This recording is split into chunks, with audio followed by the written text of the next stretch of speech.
Good evening, race fans, and welcome back to the FEG PC Friday Night Money Race, the first race of the night, as we are doing this first opening round, and then we're doing the 11 p.m. late night show as well. Welcome one and all. $1,450 total of money available for these drivers tonight. As always, I'm your host, James East, bringing the action to 1080p 60 frames a second as we get ready to send out the grid. Starting on pole for this first heat race of the night, Chris Sommers. Matt Lee starts second. Brett Tucker starting third. Eli Warren starting fourth. Dalton Randolph starting fifth. Dalton Boyd starting sixth. Eric Parks seventh on the grid. Kyle Knapp starting eighth. Tony Burt starting ninth. Dylan Bryant starting 10th. Dominic Batello starting 11th. John Huddycutt starting 12th. Then we've got Brian Darlington starting 13th. Derek Fulton 14th on the grid. Matt Quick starting 15th. Aaron Ross starting 16th. David Sheets 17th. David McGuire starts 18th. And then Jeffrey Radke will round out the field in this opening heat race of the night. Now we've got a few 10-lap heat races to start the party tonight here at Daytona before our feature event a little bit later on the night. Again, just this opening race for the main event tonight. Over $900 available up to these drivers. I believe the late night race starting at 11 p.m. will have, I want to say, $500 of purse money on the line for these drivers. And for these heat races, it will be $25 to the winner for each of these heat races. Let us know where you're from, who you're cheering for. Always good to see the fans across the world.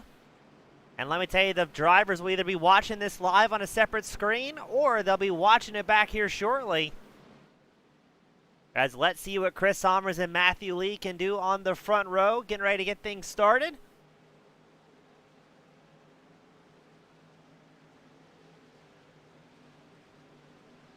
The iRacing pace car makes its way down pit road. And away they go to start the Friday night festivities. 10-lap heat race. No cautions for these drivers. They're going to hold it wide all the way around for the chance to win $25 in this opening heat race. A small prize compared to what the grand prize is later on tonight, but still, these guys are coming out and they're going to race hard. And with them knowing that everybody's going to make it to the main event tonight, don't expect to see a lot of patience and a lot of caution from these drivers, as they're going to lick the stamp and send it early on tonight. Already got somebody down on the apron, not quite sure who that is, as Chris Sommers holding on to the race lead. He's got Rhett Tucker and the number 99 machine right in tow. Drivers also know with that $25 on the line, they also have their chance to get the best starting position in the feature event, as there is Barney, our flagman, looking on from the high banks of the tri-oval. Field still fairly stacked up. Matthew Lee trying to get that high line working in the 04 Toyota Camry. He's got the number 19 of Eli Warren in tow, while Chris Sommers and Rhett Tucker, right as we say that, Rhett Tucker goes to the high line to pull out in front of Lee's 04 machine. And now for a little while, at least, Rhett Tucker showing as your race leaders the high line, gets some momentum as Tucker, Lee, Warren all drop down the inside groove, chopping the nose off. I believe that may have been Parks.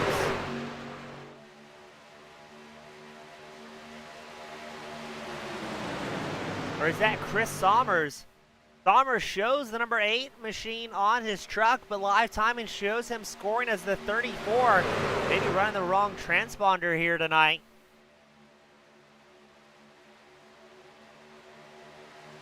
Now keep an eye on Matthew Lee in that 04 machine during our regular FEG PC season that runs on Monday nights.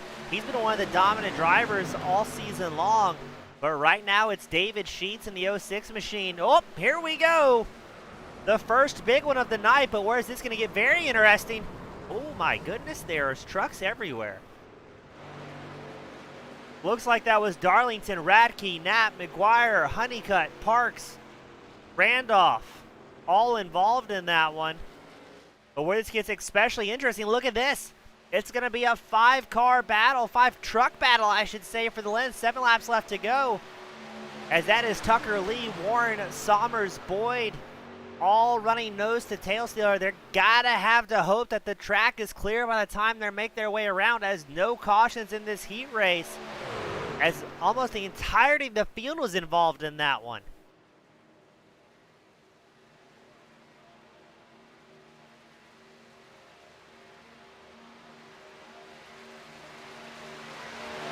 Looks like Honeycutt, Quick, Radke, Parks, Darlington all down pit road. Randolph hasn't quite made his way there yet.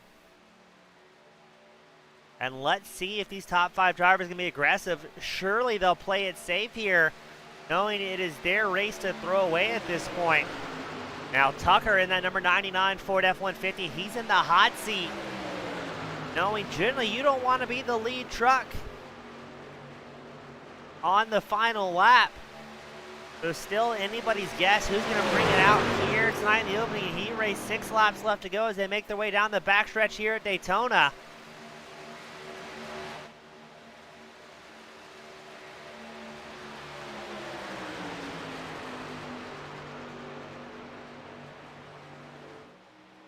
Can't believe, I mean, that was about 9 drivers, taken out in that initial incident.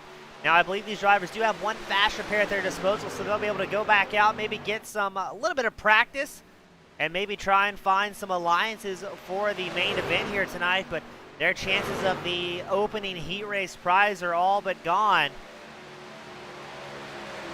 As we'll pull up the live timing tower on the left side of your screen to see what your favorite driver is once we can get that updated for you.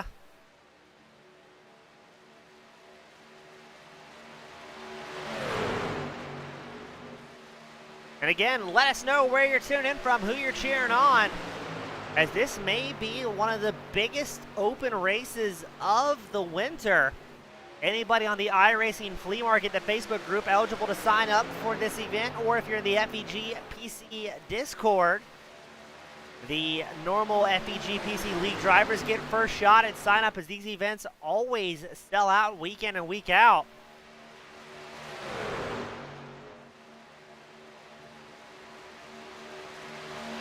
And let's see these top 5 drivers taking it easy, not in any big rush here Last thing you want to do is throw away a possible race win. 4 laps left to go. And again, a lot of these drivers inside this top 5 are very experienced and very used to running up front.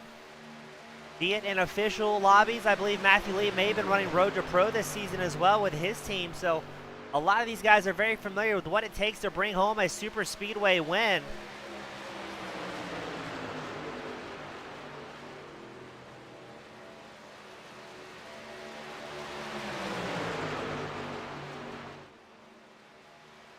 Cycle back and check in on 6th place. That will be Derek Fulton in the number 59 machine. He's accompanied by Aaron Roth in the number 39 Toyota, and a whole lot of lap traffic as well. So still out there, again, working with different people, seeing what they can build up for, because although the race is pretty much over for this heat, you can still find some unlikely alliances and learn who you can run with in that main event where teamwork is going to be the name of the game. Several teams coming out in force, fielding 3, 4, 5 different trucks to increase their odds of the grand prize here tonight. And expect to see a lot of these drivers pulling double duty, getting done with tonight's main event and rolling straight into the late night race as well, to try and double their odds of bringing home a paycheck on sim racing. 2 laps left to go. It's still Tucker out front, getting pushed by Matthew Lee and Eli Warren. Chris Sommers and Dalton Boyd hanging on at the just tail end of this freight train.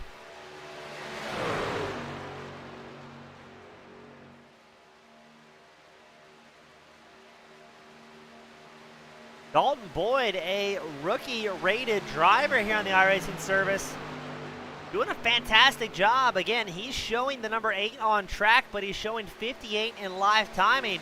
So good to see Boyd, a newcomer to the iRacing experience, coming out and trying his hand at some super speedway money events. Right now, he's trying to get by, no, excuse me, it's Boyd in the 58 machine, Sommers in the number 8. So you've got Boyd on the outside line trying to get around Sommers to improve that finishing position. The white flag is out. Looks like Boyd's going to have to back out of it, not quite able to work the side draft of Sommers.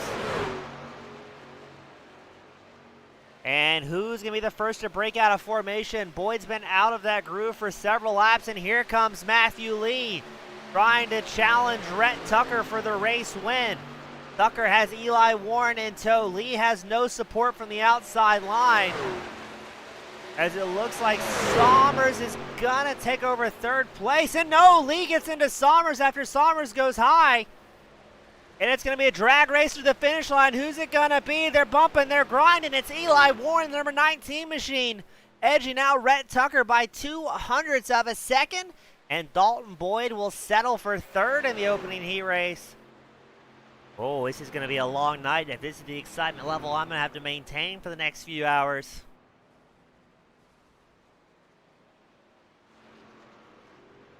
So Eli Warren picks up the win in the opening heat race of the night and takes a very quick tow back to pit road. Not feeling the celebration is quite needed, that number 19 Toyota Tundra.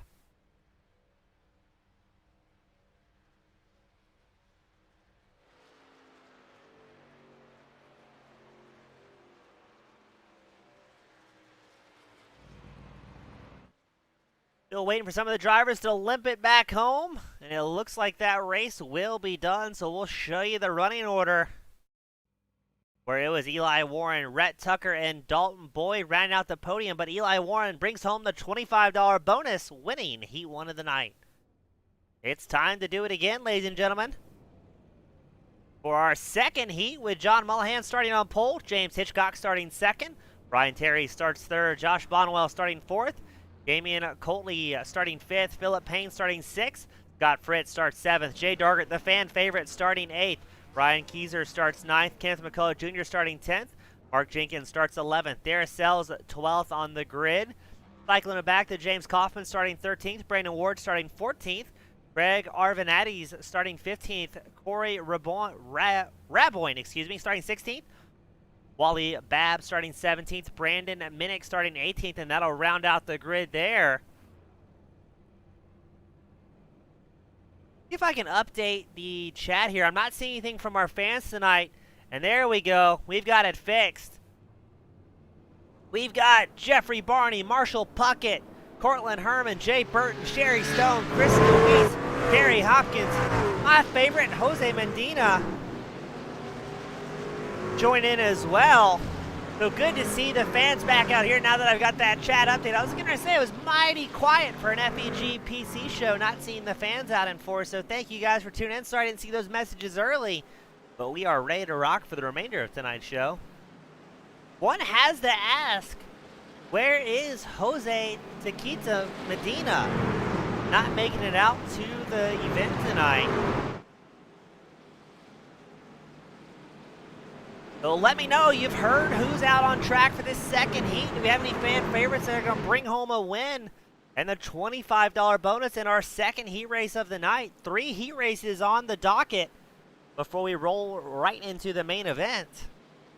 Again, it looks like everybody should be making it. Josh's mom cheering on the number 56 machine. That's Josh Bonwell. He'll be starting 4th.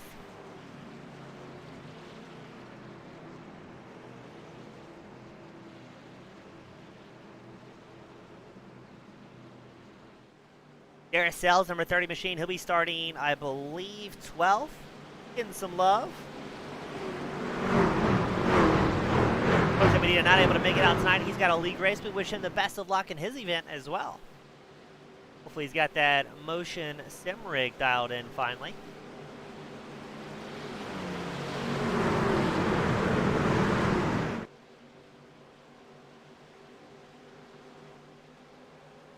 We get ready as the pace car is in. The green flag will fly with Josh Mullihan on the front row. Right behind him is number 13 of Brian Terry.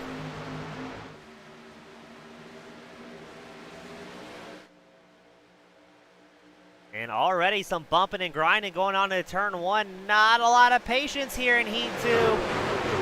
Now these drivers do have the chance to see what happened in the opening heat race and maybe plan their strategy, and around goes, that's the number 27 machine of, I believe that's Kaiser, possibly Kaiser the right way to say that. I'll have to ask him here in a second. I believe he's a newer driver here at FEG, and he gets collected hard in the outside wall. So up front, it's still Mullihan with Hitchcock right behind on the outside line. Josh Bonwell, Brian Terry, your second row. Jay Dargert, Damian Colte, your third row. As most of the field still in this nice, tight draft battle going on.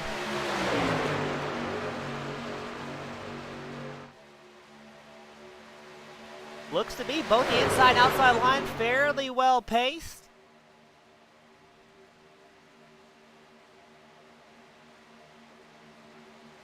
A little bit of weaving around, everybody trying to follow in and tow as close as they can. And a little bit further back, you got some 3 wide action. That may be Brandon Minnick on the high line, the number 5 machine. He's out there in no man's land trying to get back in the groove, but looks like that high side, or I guess now the middle side, not quite allowing him that opportunity. Oh, who's that going for a ride? That was, I believe, Hitchcock? Getting sent to the Shadow Realm. Brian Kaiser, Jay Dargert, both involved in that one. Brian Kaiser, I believe, was one of the first drivers involved. Craig Arvanatis, Philip Payne getting collected as well. And poor Hitchcock, the number 60 machine, he's now down 11 spots as the bump draft went terribly wrong very quickly.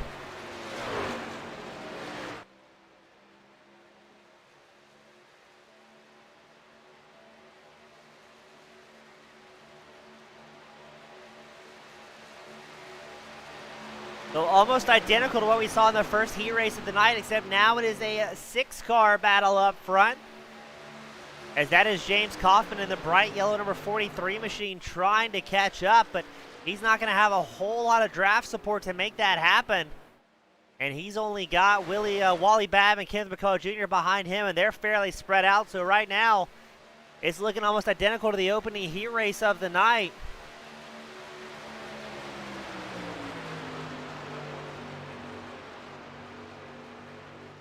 as the drivers inside the top 6 break it into single file formation. Expecting them to maybe take it easy here, right as I say that. It looked like number 56 of Josh Bonwell was interested in hopping out of the groove, taking a peek, and looking to see if Brandon Minnick was going to throw a block on him. Minnick did not take the bait, and we will stay a single file. I think that's what we're going to see for the remaining 6 laps. Drivers kind of measuring up their competition, beginning where they can get some good runs at, and then planning their attack on the final lap. Ryan Terry involved in another incident as well.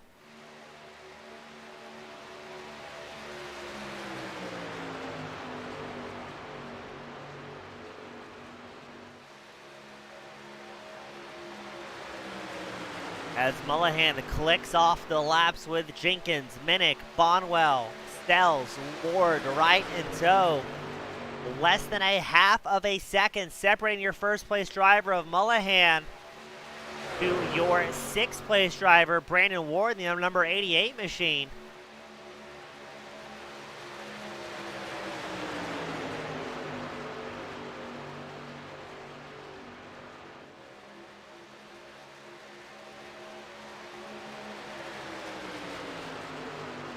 I'm intrigued to see what's going to happen in this main event here tonight as well. A lot of money on the line at super speedways always lends itself to some action-packed racing.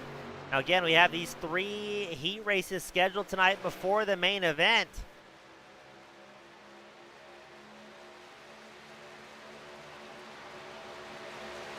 We've got Craig Lowen join us here tonight. Always great seeing Craig.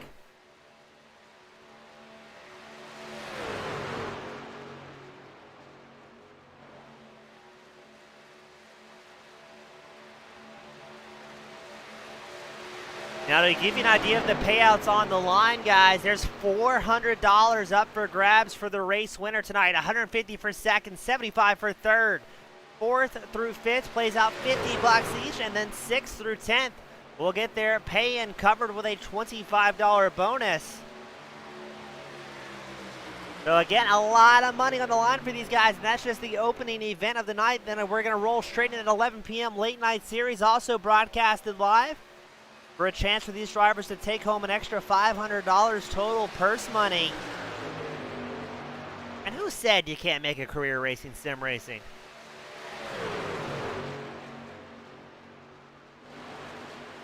Now, if you want to get on the action, check them out, FEGPC.net. Everyone is eligible except for, I believe, pro drivers for these events. So a chance for you to get out on the iRacing service, maybe make something happen. If that's not your deal, we still appreciate you just tuning in, supporting your drivers as we check out Darius Sells and Brandon Ward working the high line together. Number 5 machine of Minnick throws a bit of a block on the outside line.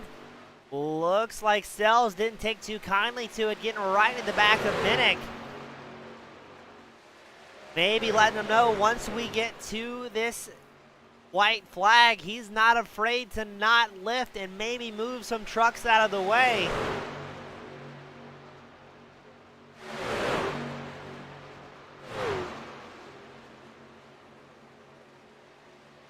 Here we go once more. Bonwell trying to work the outside line. Let's see. Minnick's not going to be in a position to block, but Mark Jenkins may, and he does in the 999 machine. And we're going to go through 2 wide, 3 rows deep. With 2 laps left to go, the white flag's not even out as Mark Jenkins hops down the middle groove, the lower groove, excuse me, just ahead of John Mullihan, the number 9 machine. And now it'll be Josh Bonwell in the orange and black number 56 Chevrolet on the high line. Looking a little bit swervy up there, though, as they are aggressively bump drafting each other. The white flag is out. Ooh, the number 42 machine. Trying to see who that is running the wrong number. I think that's Brandon Ward in the number 42 machine. Get a little bit squirrely and tag that outside wall. Oh, who's that? Here we go once more. John Mullihan gets through that one clean, but Brandon Ward, Brandon Minnick, Mark Jenkins, Darius Sells all tied up in that one. So it will be The John Mullahan Show coming down to the start-finish line relatively uncontested after some late race carnage. Now, we saw that one coming, I think, ladies and gentlemen. We knew that was going to happen.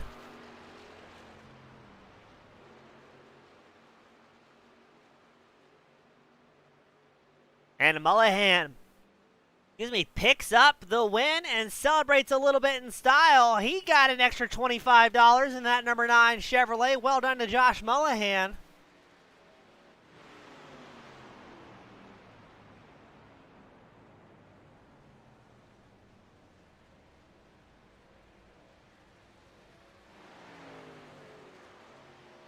And that will wrap up our second heat race of the night as the rest of the field makes their way across the checkers here at Daytona.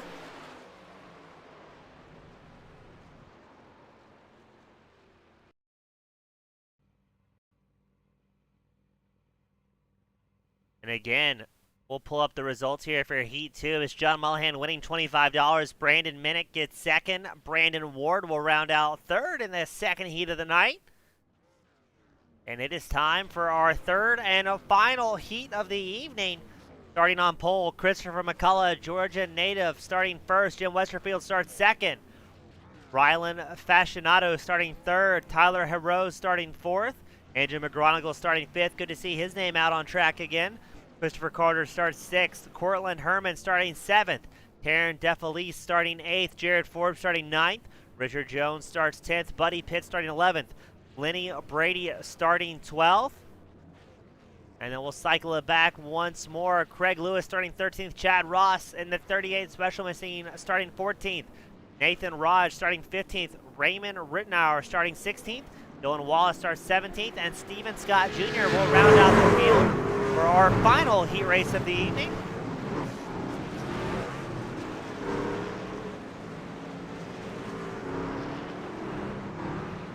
We've got James Bishop joining us over on the Twitch channel as well. If you didn't know, this race is simulcast across the Team Goon Squad YouTube channel as well as Twitch tonight. So good to see Bishop tuning in, enjoying the single truck finish we just witnessed. As Christopher McCullough, Jim Westerfield line up on the front row, Ryan Fascinato and Tyler Herrose starting on the second row.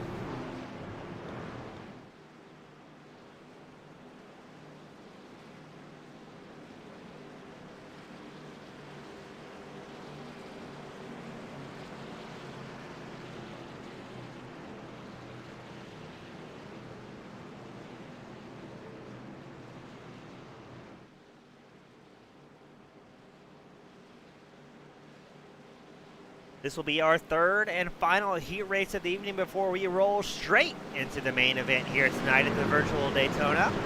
Hope you guys at home are enjoying the show as much as I am up here in the broadcast booth. These Friday night money races are always all sorts of exciting.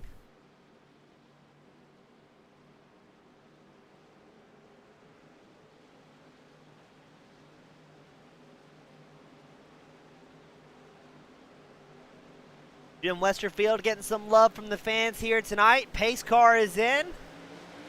And the green flag will fly for the final sprint race, heat race of the evening. Westerfield's going to try and get that outside line formed up rather quickly here, as he knows Christopher McCullough is very potent in the number 94 machine on the inside line.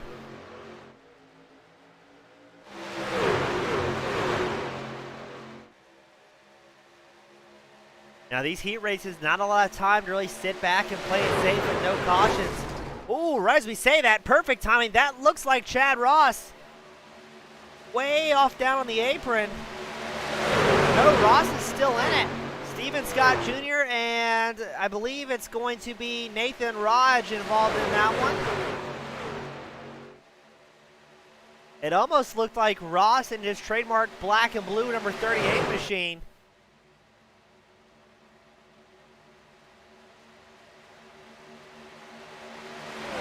Tyler Herrose and Jim Westerfield still leading the front of this pack. Tyler, the number 49 machine's got about a car length on the outside line. That's led by, I believe, Christopher Carter and the number 25 machine. Josh's mom signing off. She's going to bed. Thank you for tuning in. Always great seeing you. As look at the run from Christopher Carter in the number 25 machine.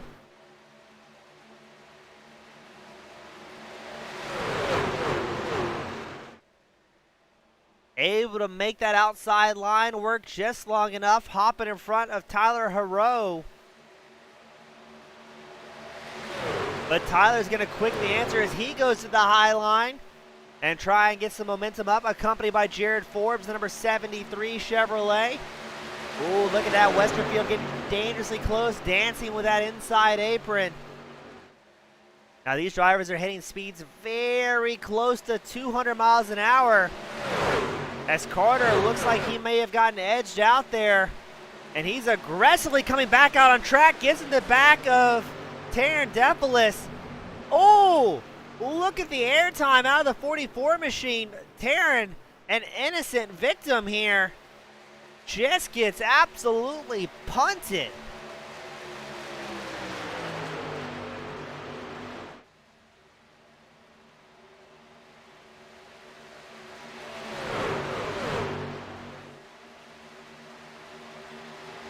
So it's Tyler, the number 49 machine, Jared Forbes, Andrew McGonigal, Cortland Herman, and Rylan Fascinato, your top five. But, oh, that's going to change very quickly. As another massive pileup, I believe that was Fascinato. McGonigal may have been involved in that with the number 47 machine. Lenny Brady's going to get through clean. It looks like relatively clean. So now, once again, it's a six-car rodeo up front. Tyler Hero and Jared Forbes have about a 4/10 advantage over Christopher Carter, Jim Westerfield, and Dylan Wallace, as well as Raymond Ridnour, all in the mix still. Still have a shot at bringing it home. We only have 6 laps left to go, but these guys are racing like it's the end of a main event. And look at the steam that outside line has with Christopher Carter.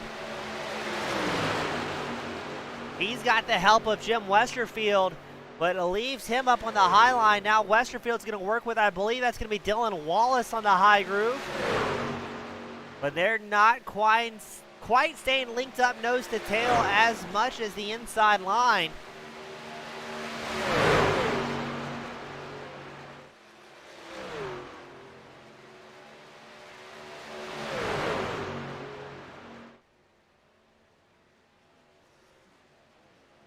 A lot of bumping and grinding going on here inside the top 6.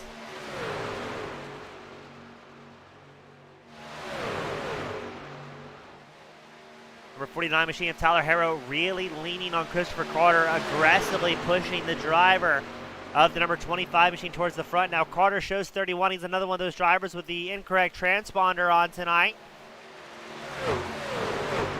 But good to see Carter back out on track after he had a bit of hiatus, I believe, from iRacing.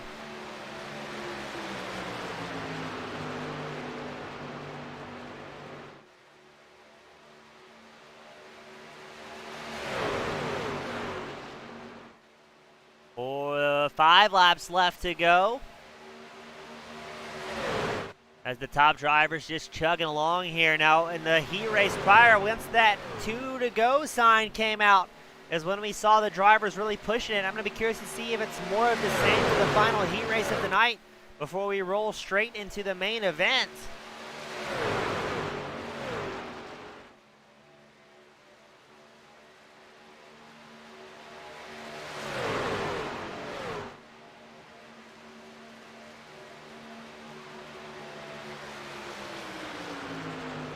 Or we can see these drivers get a little bit aggressive a little bit early and try and make those moves. All of these guys inside the top 6, very experienced. Minimum I rating this pack is 1,600, all the way up to 4,500 by Raymond Ridnour.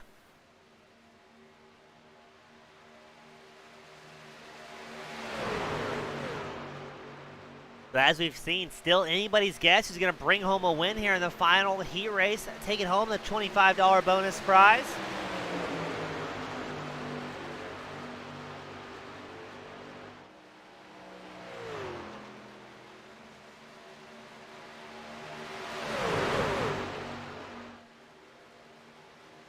And will lap traffic become a factor for your race leader, Christopher Carter? Hero in the 49 looks to the high line to try and get a run going. What will Carter do here as he defends the inside line? They're about to split lap traffic at 200 miles an hour. Traffic pulls up in front of Hero and crashes into the race leaders. So now it's broken down a little bit smaller, as it looks like Raymond Rittenauer may have gotten the worst end of that one. And it will be a 4-car battle with 2 laps left to go. Carter, Westerfield, Forbes, Hero, all up in here.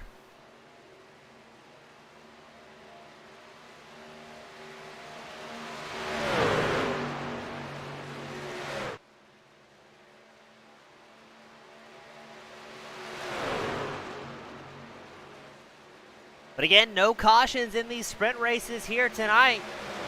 We're going to run it green, wide open, all the way to the end. Christopher Carter is going to try and defend as the white flag comes out. So it's anybody's guess who inside the top 4 will bring it home. Or will any of them bring it home, as historically we've seen the leaders start crashing into each other on this final lap. Going to be tough with only a 4-car pack, trying to find some alliances to make something happen. Who will break out of formation first? Or will they be happy running first through 4th here?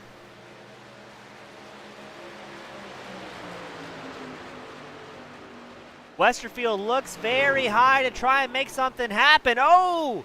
Forbes and Hero get into each other. Oh, who's it going to be? It's going to be Jim Westerfield bringing home the win by 0.04 of a second over Christopher Carter. And Jared Forbes will have to settle for 3rd after some late race carnage.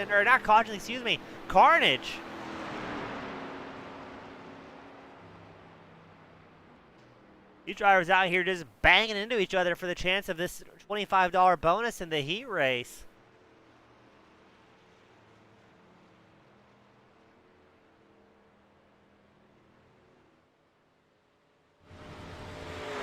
Westerfield takes a moment to celebrate the win before returning back to pit road. He's going to get ready for this feature event coming up very shortly,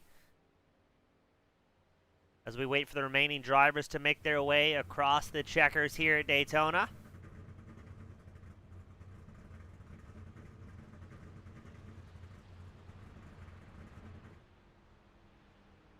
About 3 drivers out on track trying to get up there.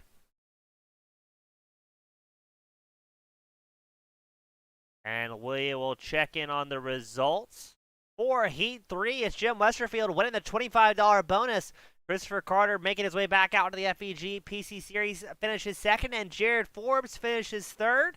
And we've got a whole lot more action for you, ladies and gentlemen. We're going to have a quick warm-up. We'll run a commercial break during this time. Don't go anywhere. We'll be right back with more action.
Carrington. It's dumped by Benami. The leaders are winding up here at Daytona. The big one is out.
Ladies and gentlemen, it is time. Get ready for the main event of the night where the big money is to be made and feelings will be hurt. It's Eli Warren starting on pole. Josh Mullihan starting second. Jim Westerfield starts third. Brett Tucker starting fourth. Brandon Minnick starting fifth. Christopher Carter starts sixth. Dalton Boyd starting seventh. Brandon Ward will be eighth on the grid. Jared Forbes starting ninth. Chris Sommer starting 10th. Darius Sell starting 11th. Tyler Heroux starting 12th, cycling it back to Jarek Fulton starting 13th. Mark Jenkins starting 14th. Dylan Wallace starts 15th. Aaron Roth starting 16th. James Kaufman 17th on the grid. Raymond Ritnar starting 18th. Matthew Lee starting 19th. Wally Babb starting 20th. Greg Lewis starting 21st. Dylan Bryant starts 22nd. Fan favorite Jay Durkin starting 23rd. Lenny Brady starting 24th. Then you've got Matt Quick starting 25th. Josh Bonwell starting 26th. Nathan Raj starting 27th. John Honeycutt starts 28th. Kenneth McCullough Jr. starting 29th. Andrew McGronigle starting 30th. Dominic Abatello starting 31st. Damian Colty starting 32nd. Christopher McCullough starts 33rd. Brian Darlington starts 34th. Brian Kaiser starts 35th. Cortland Herman starting 36th. Then you've got Eric Park starting 37th. Craig Arvinati starting 38th. Chad Ross starting 39th. Jeffrey Ratke 40th on the grid. Scott Fritz starting 41st. Richard Jones starting 42nd. David Sheets starting 43rd. Philip Payne starting 24th. Taryn Defilis starting 45th. Dalton Randolph starting 46th. James Hitchcock 47th on the grid. Ryland Fascinato starting 48th. Then you've got David McGuire starting 49th. Corey Raboyne starting 50th. Buddy Pitt starting 51st. Kyle Knapp starts 52nd. Ryan Terry 53rd on the grid. Steven Scott Jr. starting 54th. And then Tony Burt will round out the massive field here tonight. 55 drivers coming out with their chance to win some massive money here tonight at Daytona.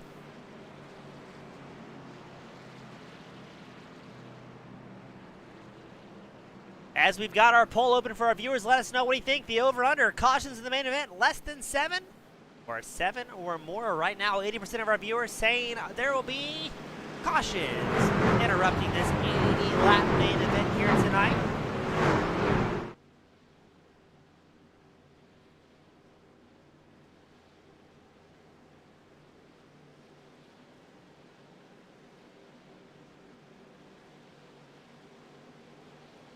Pace car makes its way down pit road. Let's see what Warren and Mullahan can do on the front row.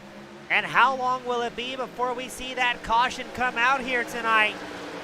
Because it is not if, it is when, ladies and gentlemen. We've seen it before, and I have a feeling we're going to see it again. As we wait for the live timing to update, both the McCullough family, I think, started from pit road.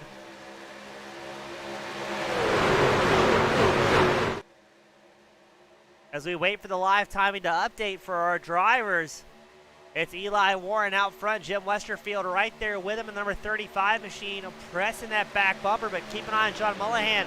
He's leading the high line with Rhett Tucker right in his draft.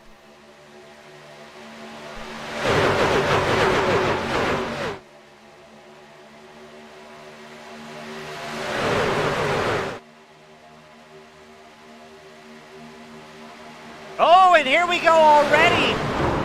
Already the big one is out. The field will get collected, and drivers will quickly be on the radio blaming each other. I believe Dylan Wallace, it's too many drivers to mention, to be honest. What a massive incident. I know Dalton Boyd was involved in that one.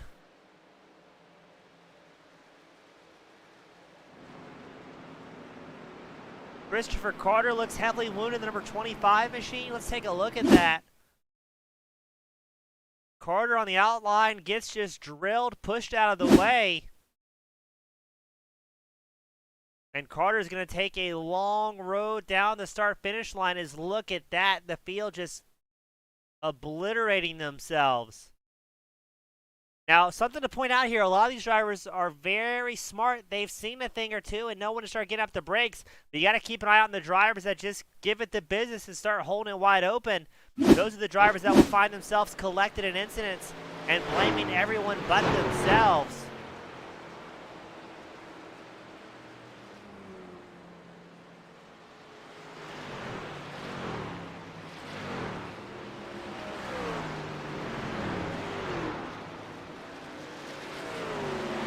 As already, we're going to lose a large portion of the field here. Now, again, I believe these drivers have one fast repair in their back pocket. If it's your first time watching one of these events, maybe cheering on some family members and not quite sure what they're doing on a virtual race car, but still supporting the family however you can. What they normally have in these races, and we get confirmation, we do have one in our back pocket, one fast repair, one get out of jail free card, which means you can make your way down to pit road, use that fast repair, and come out onto the track with a brand new shiny race truck ready to go. But in an 80-lap feature event with a lot of money and over $900 on the line, you only get that one to use. So it's a game of trying to save it as long as you can. So now that flurry of drivers coming down pit road to use that fast repair, they are in a dangerous territory. It looks like Brian Darlington, Buddy Pitts, Taryn Defilis, Mark Jenkins, Jay Darger, Dylan Wallace, Dalton Boyd, and Darius Sells all come down pit road. So now they're in trouble. They've got to run the rest of this event and keep it absolutely spotless to the very end without any incidents, without any damage. Because if you find yourself now taking a little bit of impact, you got to fix it the old-fashioned way, duct tape and Flex Seal, to get back out on track. As I believe we just heard somebody blow up in the background. Generally, you want to keep the magic smoke inside the engine.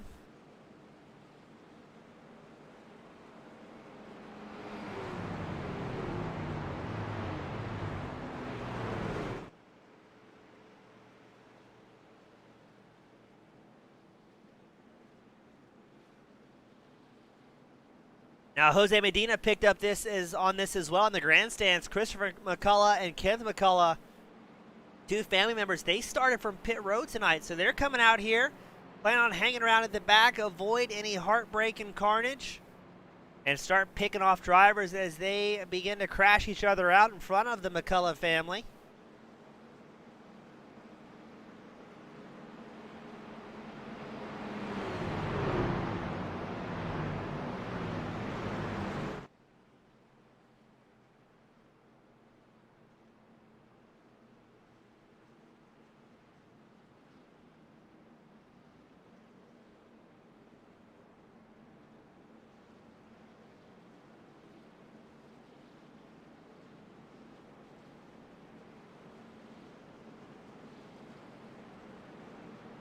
These drivers have a long way to go if this is the type of racing we're going to see. Now, a lot of drivers still down pit road as we get grid up. What a massive field out here at Daytona. 55 drivers making their way out.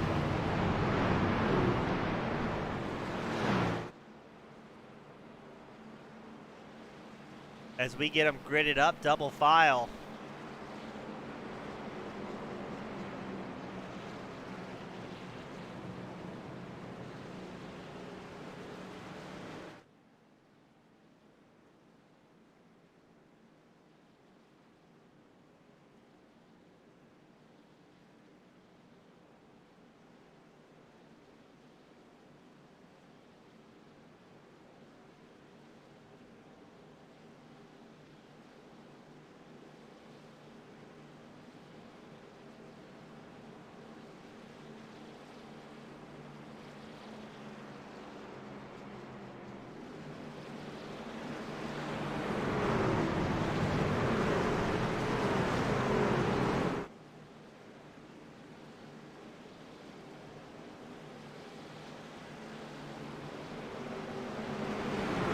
Let's get ready to send them back out, ladies and gentlemen. Who's it going to be? Are we going to get more than 2 laps out of the run?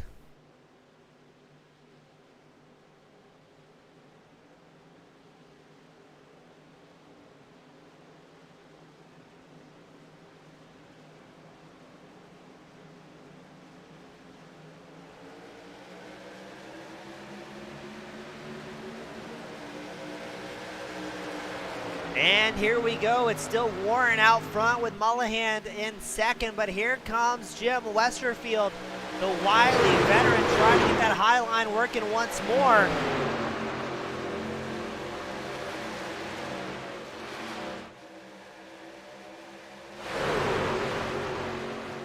What an amazing sight. 55 drivers making their way out for the chance to win some money on a live broadcasted event with live race control as well. And don't forget, we're doing it back-to-back tonight. I believe 11 p.m. the late night race will open up, maybe a little bit later if this ends up being a caution-filled frenzy. As you see Westerfield, number 35 machine, take a hearty shove from John Mullihan. Getting a little bit out of sorts. These guys are pushing hard very early on. This is where the strategy of the McCullough family is going to really shine, as a large portion of the field, I have a feeling, will not make it to the final 10 laps. As now Westerfield drops down low in front of Eli Warren's number 19 Toyota Tundra. And Westerfield will lead us down the backstretch. But Brett Tucker is going to try and answer as he's now on the high line making a charge.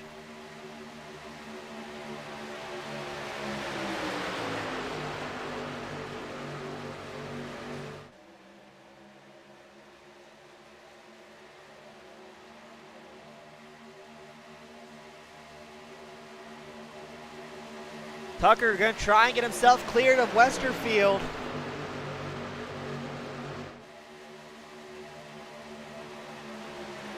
As they go side by side into turn one, it's still Westerfield by 1/100th of a second here. We are too wide and as far back as the eye can see. A good 40 drivers still stacked up here. Tucker gets a massive run with Jared Forbes in tow. Forbes drops down the inside line. Tucker's still on the high line. As carnage is beginning to happen again behind, I believe. Not quite seen a live time, and there it is. Where's the caution? Anybody? We are looking for the yellow flag to come out at this point. And oh my, the iRacing officials are going to miss that one somewhat terribly. As I'm trying to see who all is involved. Looks like Kaiser, Fritz, Knapp, Sells involved with about 15 more drivers going off track. So now it's the top 24 drivers all in a massive pack and a very late caution. I believe that one was Brady. Let's watch that one back real quickly. I almost wonder if Brady forced the caution, being upset that the one didn't come out.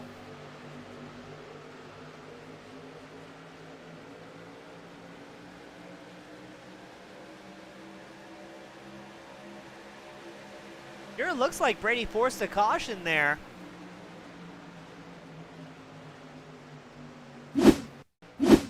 And let's see what happened here to bring home that initial stack up. Oh!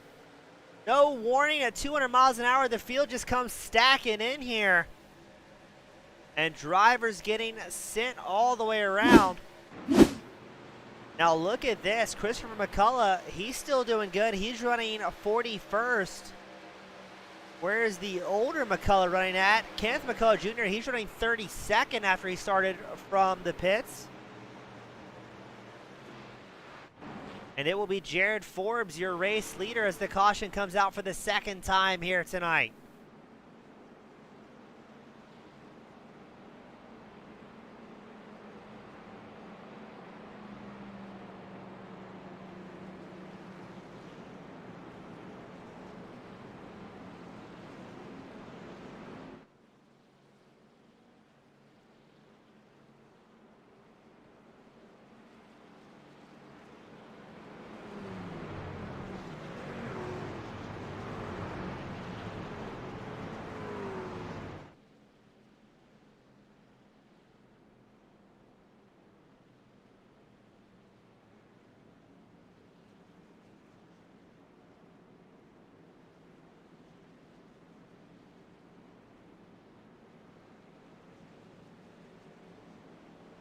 The entirety of the field comes down pit road. I believe taking 4 fresh Goodyears and a full tank of gas. Now we're running a limited fuel capacity tonight of 65% for these drivers. Unlimited sets of tires. As about 4 drivers stay out. Rylan Fascinato, Philip Payne, Dalton Randolph, and Tony Burt decide to stay out, and valuing the track position more than the fuel. They're most likely betting on another quick caution to come out. And they want to be in front of the carnage when it happens.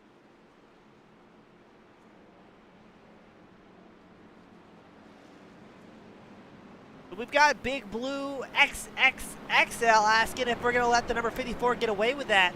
Now, to be fair to our viewers at home, I do not have access to the driver's communication channel or the race control channel tonight while I am broadcasting.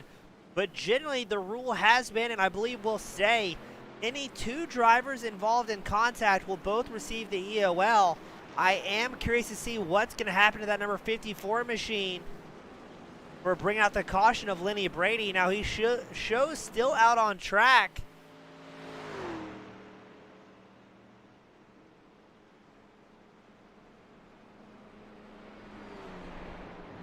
So I am curious to see what the race control call will be from that. I'll try and get confirmation.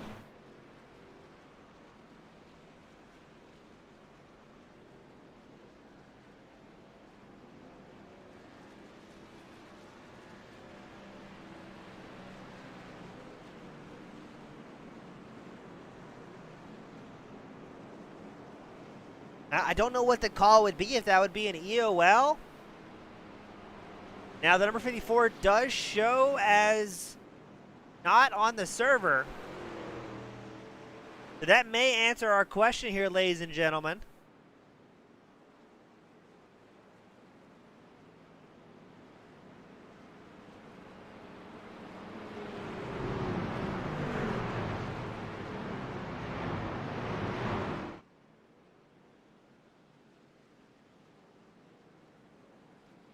As yes, the number 54 appears to be banished to the shadow room. We're still going to wait on confirmation from race control before I verify that statement.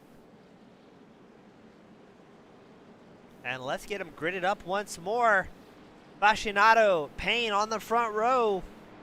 Randolph and Burt, your second row. Kaufman and Lewis, your third row here tonight. And yes, we get confirmation here in the chat from race control. Disqualification, sporting code violation, forcing the yellow to come out. Now, the iRacing built-in caution system is all that is used here at FEG, so if the sim misses it, the caution does not come out.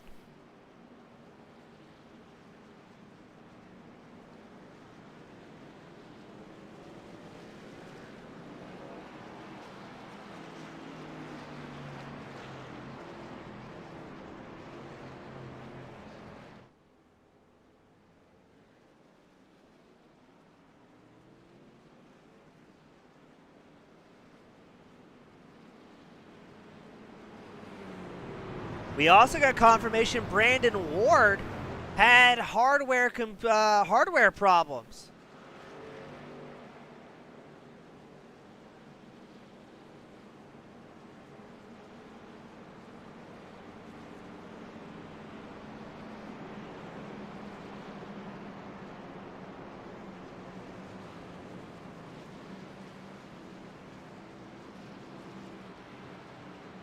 So hopefully we can see Ward get back out on track, as he does have plenty of lucky dog opportunities from what we've seen so far tonight.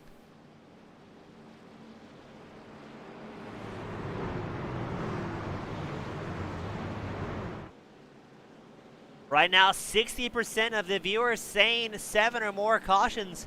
40% of the viewers may have to be rethinking their life choices in their online wager for fake internet points.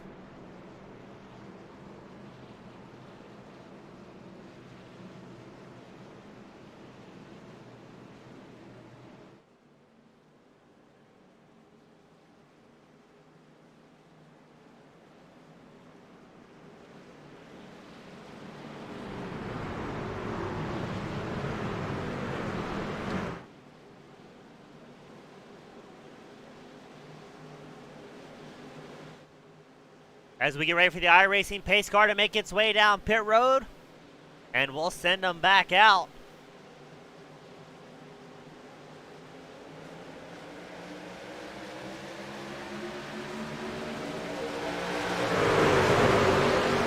Fascinato, Randolph, Payne all up in the top three. Good to see the Canadians running out front here, as Fascinato tries to take up all 3 lanes to slow down the run of Dalton Randolph. Randolph tucks back in the inside line. Number 81 of Philip Payne on the high groove. Blinky Gaming. I'm assuming that's Brandon Ward saying that the PC updates are taking forever. But as we go 3 wide already in the backstretch, I think the lucky dog opportunities will be high here tonight. As Philip Payne, Fascinato, the 2 fastest Canadians out on track, going side by side, leading a stacked field of Americans. Only 3 Canadians entered tonight. Derek Fulton, the other Canadian, the number 59 machine, he's running 41st out on track.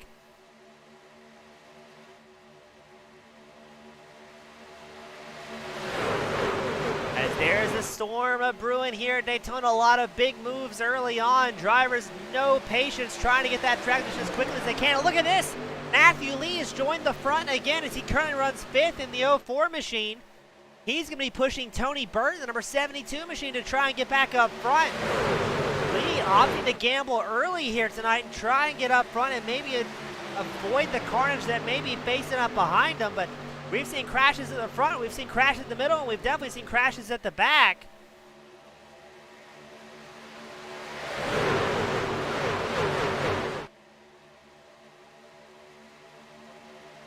I do love those shots of 2 wide and 30 rows deep here at Daytona.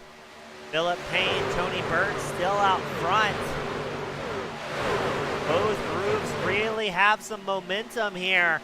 Payne in the number 81 machine, he's on the inside line.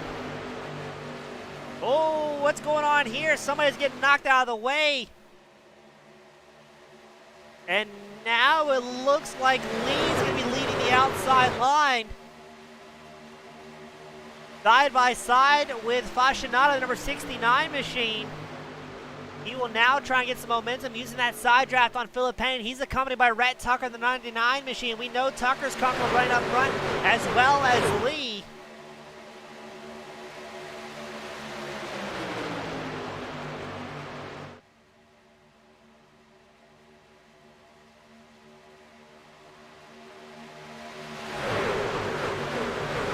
Wide and as far back as the eye can see. Payne still holding on the inside line. The number 81 machine, he's being chased by Matthew Lee on the 04. The green and black machine run the high line. Less than 300ths of a second separating these two drivers down the backstretch, and Lee will take over the race lead. Is he going to drop down? Yes, he will. Oh, and that's going to be enough to cause another crash. Yes, Mark Jenkins involved in that one. Oh, no. One of the newer drivers involved in that. So Rhett Tucker, Philip Payne both went off track. Mark Jenkins involved in the incident. Let's take a look here and see what happened to Jenkins. Jenkins showing as the red, white, and blue number 8 machine. He's going to come up on some carnage here rather quickly, I think, as the field checks up. Oh! Well, that is not how you want to leave the raceway, ladies and gentlemen. Philip Payne also involved in an incident. Oh, let's back that camera angle up, because this is right after the block is thrown. Enhance. Just slow that one down. So watch your race leader, Matt Lee in the 04 machine, hops down to the bottom groove. It looks like Tucker tried to follow, didn't realize he wasn't clear. And then they're going to go very quickly in tandem down towards the inside line. And straight back onto the raceway. Just nowhere to go for Philip Payne, the number 81 machine. He was holding on to it for dear life here, and unfortunately met his demise with the outside wall here at Daytona. So it'll be Matthew Lee with our third caution of the night. We're about a quarter of a way through tonight's main event. They're dropping like flies, ladies and gentlemen.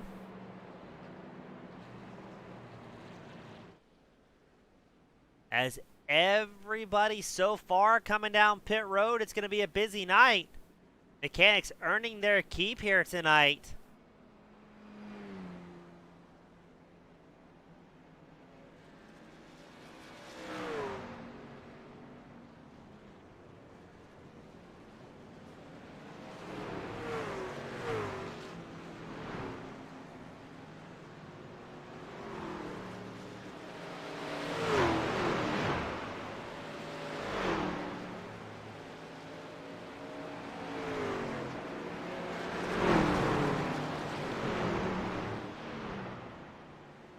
Looks like it's going to be James Hitchcock leading the charge. The number 16 machine, Matthew Lee, will come back out on track 7th after a quick pit stop. Hitchcock came in just 8 laps prior on lap 10. Yeah, 1st through 5th came in on lap 10, so a little bit of differing strategies out here tonight.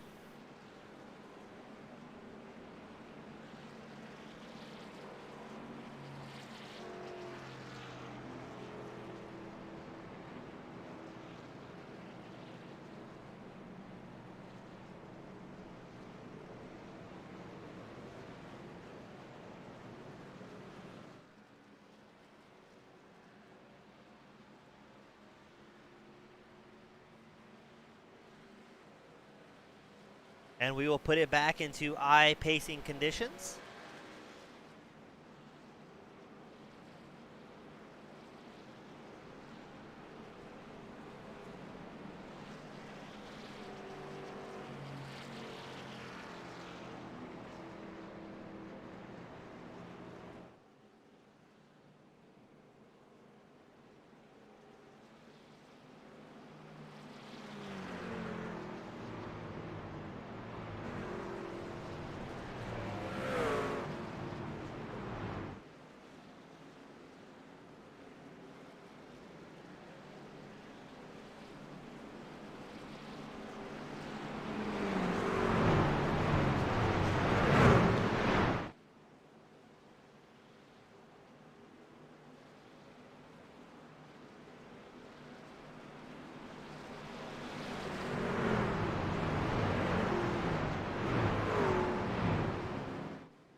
Let's get them gridded back up, double file.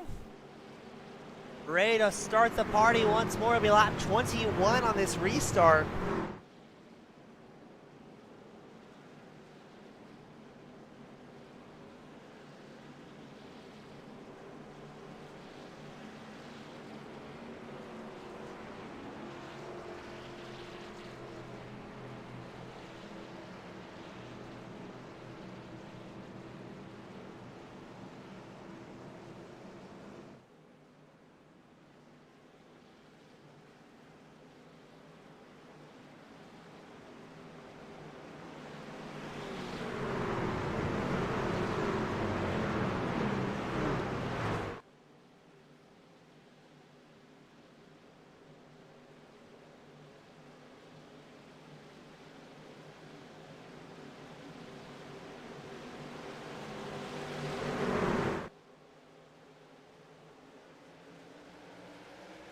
Here we go, Hitchcock and Colty on the front row, Honeycutt and Minnick the second row.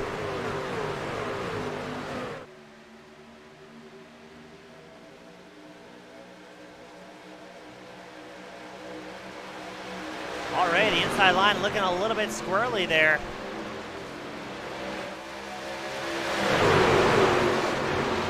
Drivers not racing like it's an 80-lap main. They're pushing hard, quickly getting that track position, expecting the next caution to fly relatively soon. Some drivers still hanging out towards the back, taking it easy.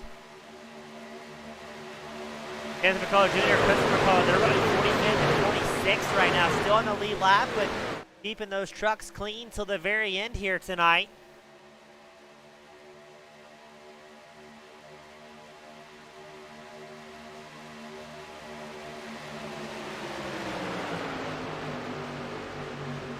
As Colty in the outside line trying to get something going on with Brandon Minnick.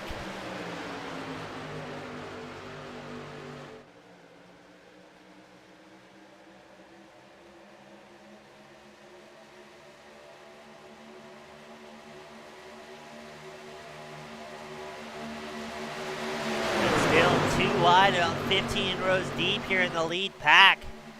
As it stands, we have, well, that's a big number, 47 drivers still on the lead lap out of the 55 that entered. And speaking of the 55, Colty still trying to get that run going on the outside line with Brandon Minnick, but he's got James Hitchcock and John Honeycutt on the inside line.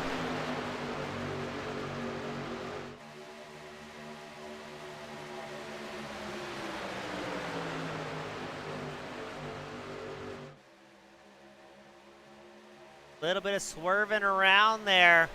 Now I'm wondering at what point are these drivers going to kind of take a mental note here and realize it's a long format race and we don't need to go 3 wide, but nobody tell Brandon Minnick as he is charging up towards the front. 3 wide at the very front. It's Hitchcock, Honeycutt, and Minnick backs out of it, so now he'll find himself out in no man's land on the high line. He's going to try and cut in behind, I believe that's Herman. And the field stacks up bad. What's going on there? Looks like somebody threw out the anchor. I'm expecting a crash here very shortly.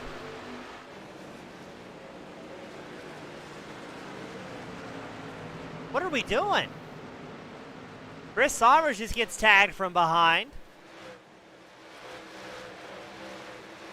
There was a big checkup, and then the accordion effect really started to roll in here.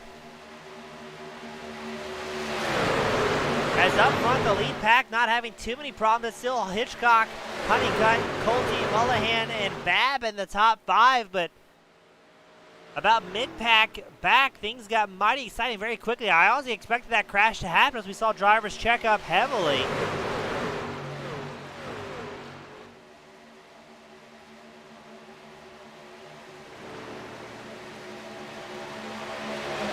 Oh, we got word from race control. Somebody ran out of gas in the middle of the field.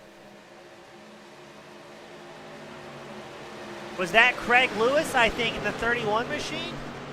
He's on pit road. That is not the time you want to run out of gas, ladies and gentlemen. Number 91 machine looks like he's driving wounded.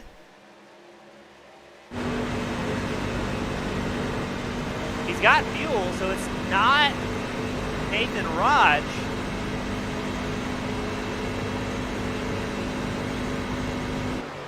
As the field barreling around traffic. Now, as you get more drivers not on the lead lap, things will get very exciting as it looks like Matthew Lee challenging Josh Bonwell for the race lead here. They've got just a bumper over Brandon Minnick. Minnick staying on the high line while Bonwell and Lee on the inside groove. And goodness, we're not even to the halfway mark tonight, ladies and gentlemen. These guys are battling extremely hard all across the track. Bonwell still holding on the race lead as Minnick tries to get the momentum on the outside line.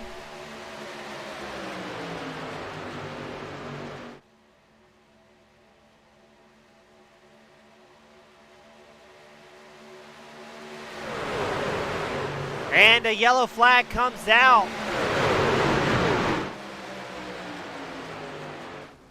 Joel! Houston, we've got liftoff again. Jared Forbes to the moon. But Jared Forbes gets into it in the 94 machine, tries to hold on to it, but fishtails all across the surface. Gets tagged. Locks up the brakes, well done. A little bit late, but still well done. Dropped on the apron and to orbit they go. Who was that? I want to see the onboard. That's what we want to see, ladies and gentlemen. Who was that just got launched to smithereens? At the 44 enhance? Trying to get an angle. Yes, the 44. That was Taryn Defilis. If you guys want to see the best replay of the night, this may be it, ladies and gentlemen. On board with Taryn Defilis, number 44 machine. He yinged when he should have yanged, gets sent off to orbit. He is gone, and Barney the flagman takes over from there. But great execution on the launch. You got to respect it.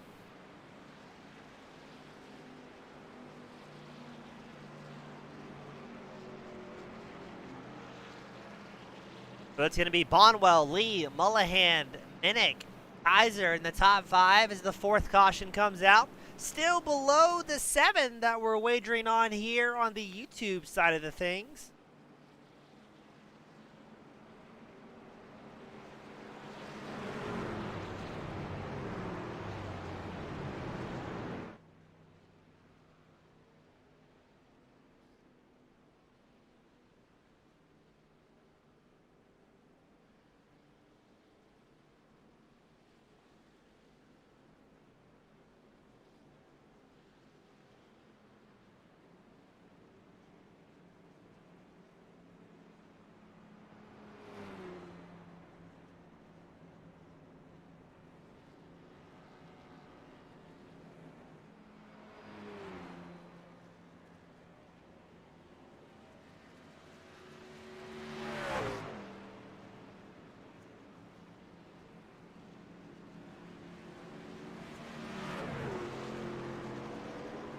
We race off of pit row. Still going to be Bonwell out front. Matthew Lee cycled up to 2nd. Both drivers in and out of their pit stall in 6.55 seconds. Taking just the right amount of fuel to run to their next window, but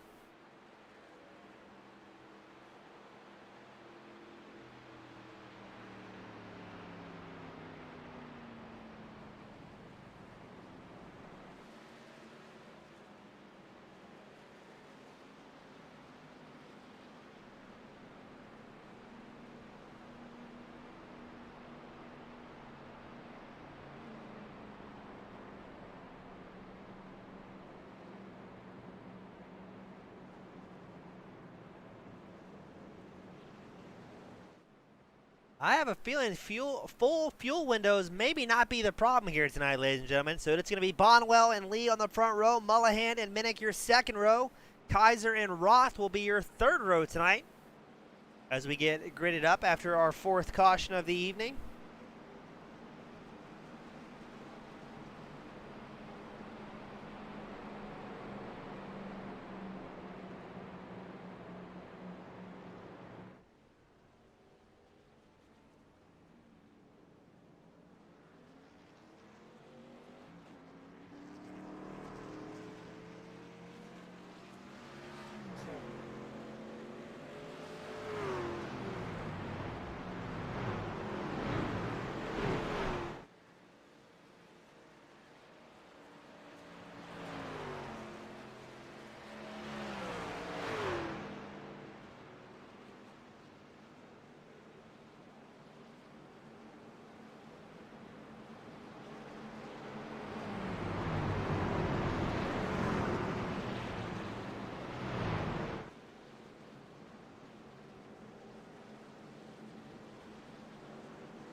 Let's get them stacked back up, double file.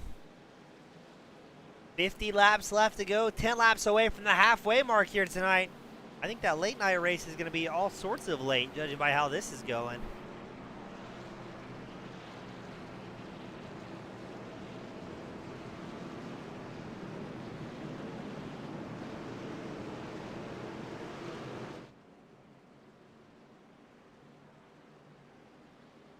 Oh, I got confirmation. The late night race is 11:45 Eastern. So we are, in fact, up for a late night tonight, ladies and gentlemen. Grab your Red Bulls, grab your coffees, grab your friends. It's going to be a long night of winning some money here at FEG PC.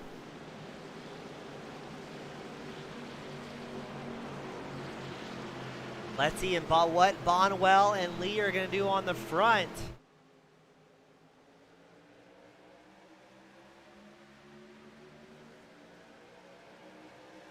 Green flag flies.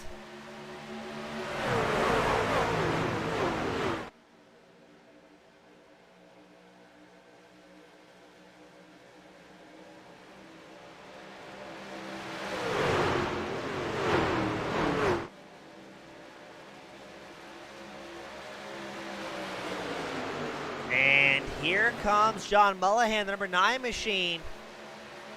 As these guys running first or 8 have a comfortable 1.3 second gap back to 9th place Brian Terry. But we're 2 wide, 4 rows deep here.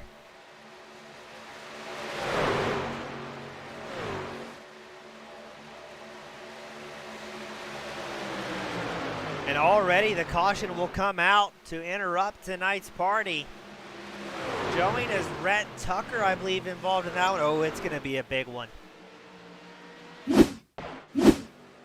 We're focused on John Honeycutt, the number 50 machine, just ahead of them. You see the contact that causes it. Honeycutt checks up. Might get through it. Nope, never mind. I was going to say he might get through it nice and clean here, but as it shows, Honeycutt, McGonigal, Sells, Payne, Fritz, Forbes, McGuire, all tied up in that one. What are we at? That's our 5th caution of the night. Looks like 67% of our viewers that said 7 or more are looking mighty good on this one.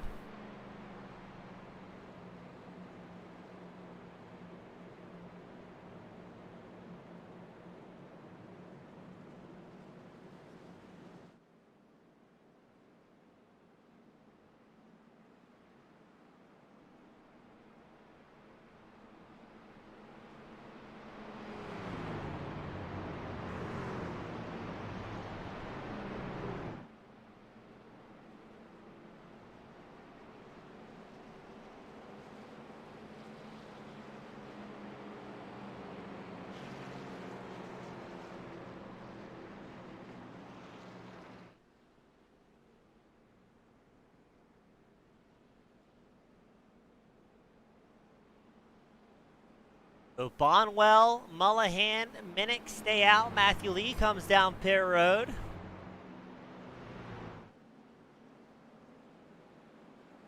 Very interesting to see the different strategies tonight as well on who takes fuel when and where. As I'm curious to see how many drivers still on the lead lap after our 5th caution of the night. Looked like that crash wasn't too terrible for a large portion of the field, but any bit of damage on a super speedway can really hinder you on long run speed and fuel mileage.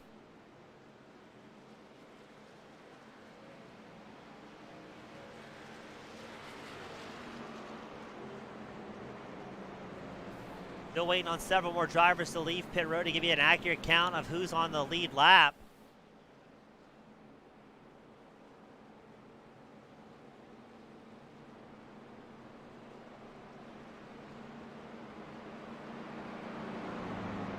It'll be Josh Bonwell, number 56 machine, once again enjoying the limelight on the front row. As I believe we get confirmation that it's going to be 37 drivers on the lead lap at this point, out of the 55 that started this first big money race of the evening.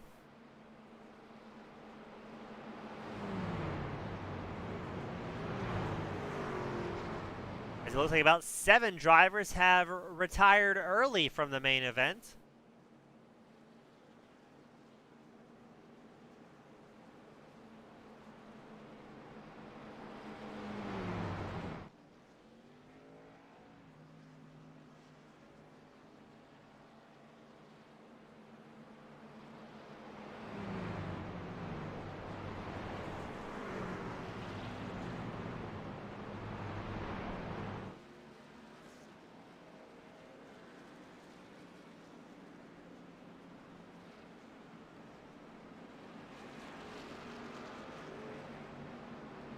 Let's see who the current hard charger is. I believe that's going to be James Hitchcock in the number 60 machine.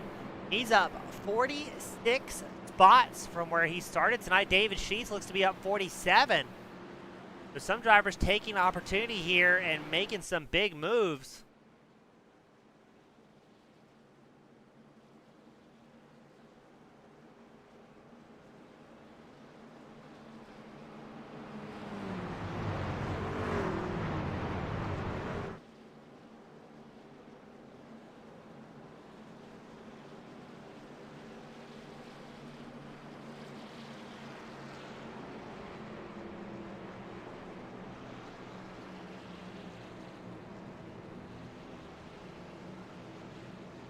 We got confirmation from the camp of Chris Sommers, driver of the number 34 Chevrolet. He is out of this evening. He'll be packing up to the hauler and get ready for next time out.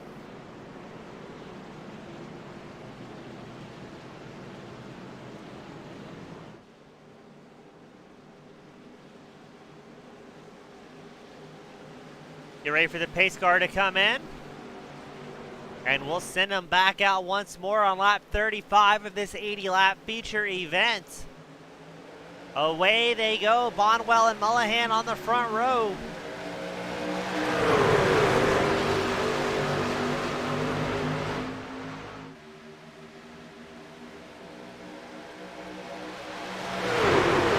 Side by side, everybody running it in deep. Drivers have, remember, only that one fast repair, so gotta be patient with your moves. This is a game of give and take as Brandon Minnick takes the top line aggressively from John Mullahan.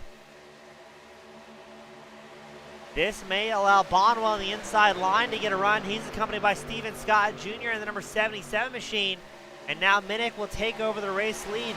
That may arguably be the safest place on track, so maybe why we see Minnick make that move. As so far tonight, it looks like the top two, top three drivers have been relatively unscathed as far as on-track incidents go.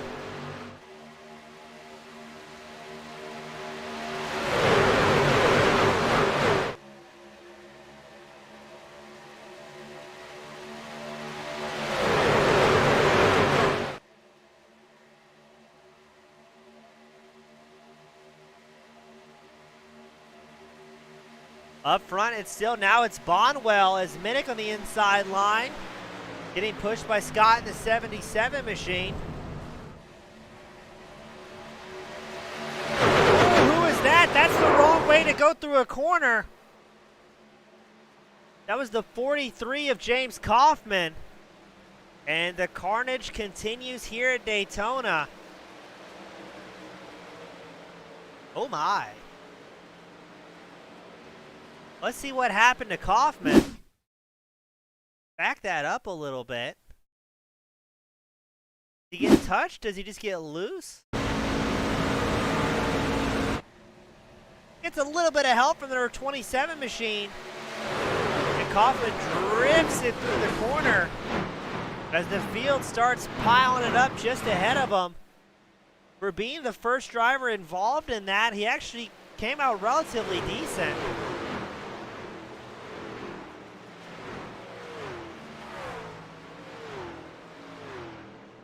As let's watch Kaiser's point of view. He's the one who just tagged Kaufman there.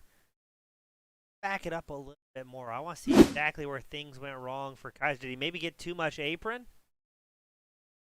Or did Kaufman come down? That's tough to call. I can't tell if Kaiser came up, Kaufman went down, and they were trying to crash behind him already. Oh, look at the ARCA brakes. Who was that? That's who I want to see. Just ahead of Kaufman there, I think.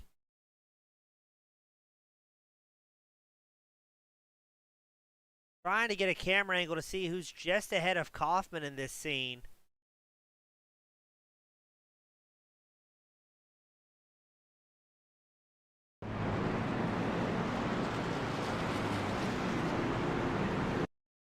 Oh, who is that? That's the onboard that we want to see, ladies and gentlemen.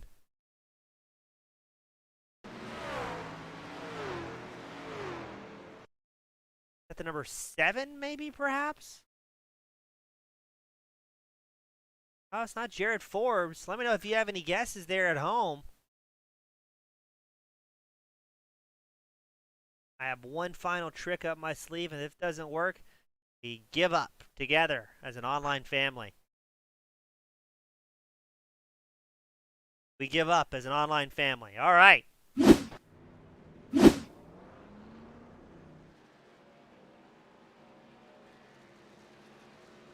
Greg Arvanatis will be on the top spot, the number 46 machine. Damian Colte second. Dominic Abatello starting third. Josh Bonwell fourth. And Brandon Minnick will be fifth. It looks like your top 3 drivers, the only drivers who elected to stay out on that pit cycle.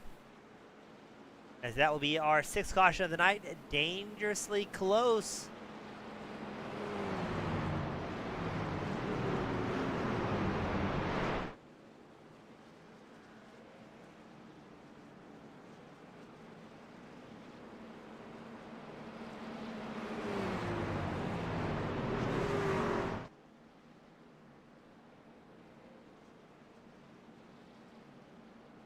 And dangerously close to that 7 caution wager. One more caution and 33% of our viewers will find themselves with the other 67% looking back, and they made the safe bet with 7 or more cautions tonight.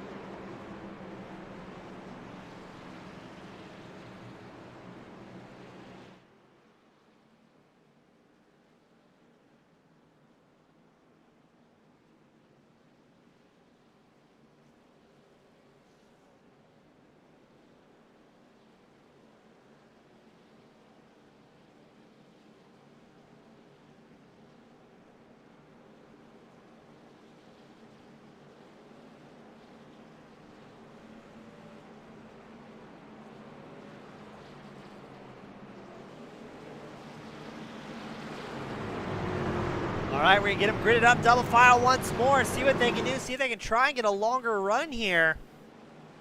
That was only about a 5-lap run before things went south very, very quickly for our drivers.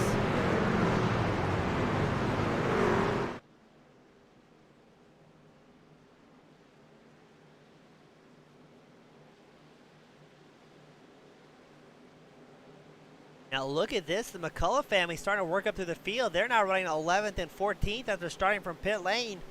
So maybe feel a little bit more comfortable as a large portion of the field has wadded up these machines. We've got, I believe, still about 40, 41 drivers on the lead lap.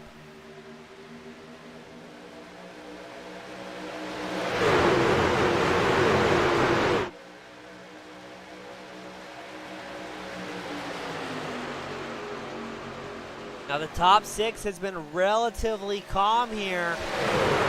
It's been mid-pack and further back where you've seen all the carnage and heartbreak, as we have reached the halfway mark of tonight's main event. And we are going 3 wide up front once more.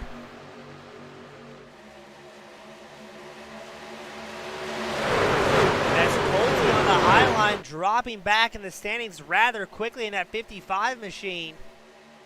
I'm wondering if he saw something going on up front that made him a little bit worried there was going to be some carnage going on. As Bonwell drops down the inside line, Steven Scott will now take over the high groove.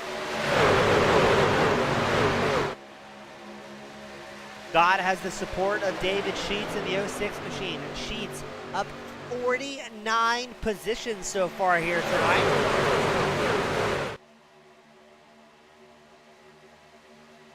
Now that's one of my favorite camera angles. You can see all the drivers trying to stay in tow of the draft of those just in front of them, and that movement gets vastly exaggerated the further you get back down the line until you aim to crack the whip.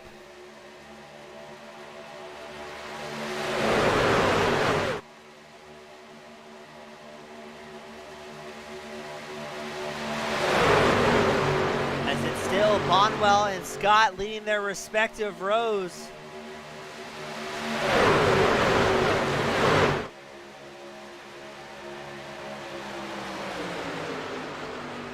Tough to see where you really want to be here in this big formation. What I've experienced here in the sim and iRacing, generally I like to run that high line. It gives you a little bit more room to see on where your turn-in points are going to be. When you're on that inside line, 15, 20 rows deep of drivers running nose to tail, it's hard to see that apron. And if you come down just a little too early and tag that double yellow line, it wants to throw you back into the race surface. And that will spell disaster for everyone beside and behind you. Right now, Bonwell has one of the best seats in the house, that number 56 machine with the bright yellow numbers running on the front of the inside line. Jeff Layton first through sixth. And seeing a lot of familiar faces inside the top 10 as well. Matthew Lee's there, John Mullahan, Jeffrey Radke, Jay Darger's running sixth. These are all drivers we're used to seeing in our regular league races on Mondays. Coming out here on the Friday night fights and risking it all for a fairly good chance of a big paycheck. Now, I don't think things are going to calm down too much while a large portion of the field has used up that fast repair. Still a ton of drivers out on track circling around Daytona. That looks to be about 29 drivers inside the lead pack. 8 seconds separating first through 29th. With 41 drivers still on the lead lap. And I believe 46 drivers still out on track total.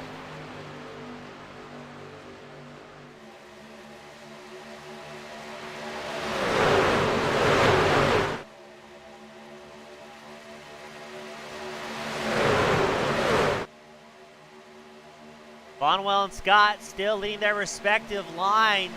Number 40, it says number 43 machine. That's, I believe, going to be Arvinati's running the wrong number, I believe.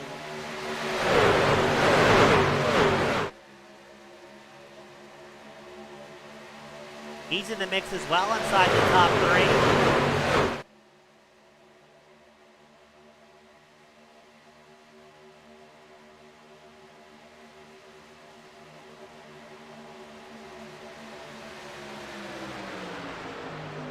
As it looks like Scott's finally getting that outside line, moving how he wants it to, but doesn't look like that line's quite keeping it backed up, nose to tail, like he would like to get the best run against Josh Bonwell.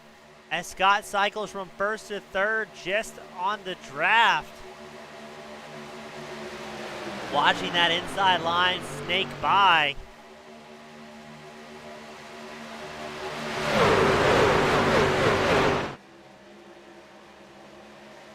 Oh, what's happening here? Jeffrey Radke was involved in some sort of incident. Is behind him, everybody getting out of sorts. Radke just behind Jay Darger, the number 57 machine. Both on the outside line, two good friends and rivals on and off the track, trying to lift up some of the regular names and faces that they're comfortable running with nose to tail, trusting each other not to send them back to their haulers prematurely tonight. He's still got about 34 laps left to go. So about 34 minutes, barring any cautions. Longer if we see the yellow flag come out once more, plus pit stops.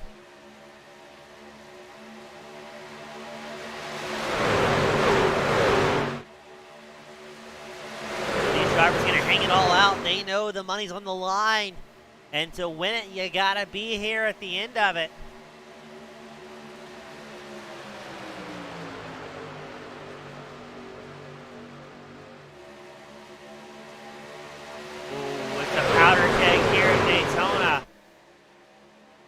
That is too wide and 15 rows deep as the tail end of the train starts to fall apart slightly. Drivers hitting speed still right at 200 miles an hour down the backstretch in this massive traffic rain.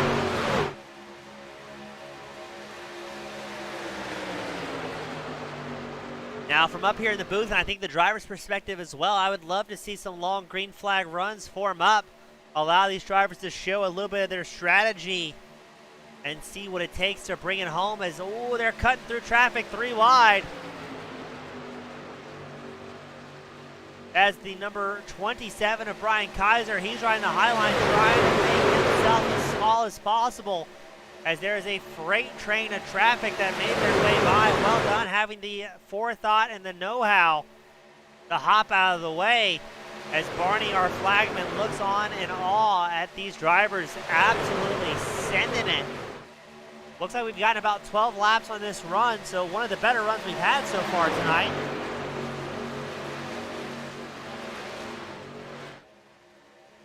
As Bonwell and Scott leading the charge, they've got to be happy here, only having to worry about the driver next to them and behind them, and not so much being surrounded on every single side of the truck.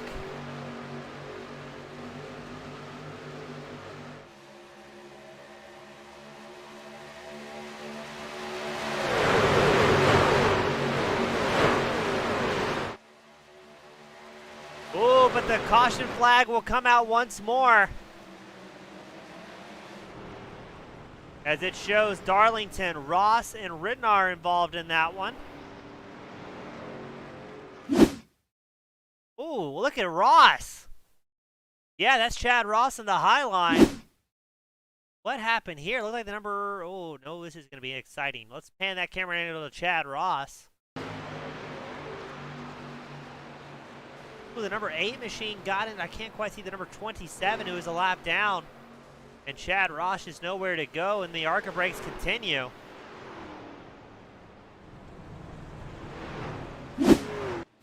Now, during tonight's broadcast, you're going to hear me reference ARCA brakes several times. What that is referring is to, instead of locking up the brakes, blowing up the truck, and trying to see what's going on ahead of you, go with the old days of thunder. You hold the gas pedal down as hard as you can and see what positions you can take before the caution flag comes out. Generally, about 5% of the time, it works very well and you gain several positions. But the 95% of the time, what you end up doing is throwing away a perfectly good race truck and smashing into friends, walls, and most likely both, trying to make those positions. So that is what ARCA braking means to our fans at home that are tuning in for the first time tonight. That will be our 7th caution of the night. Congratulations to 67% of our viewers that voted. You are the winner of 1,000 imaginary internet points here today.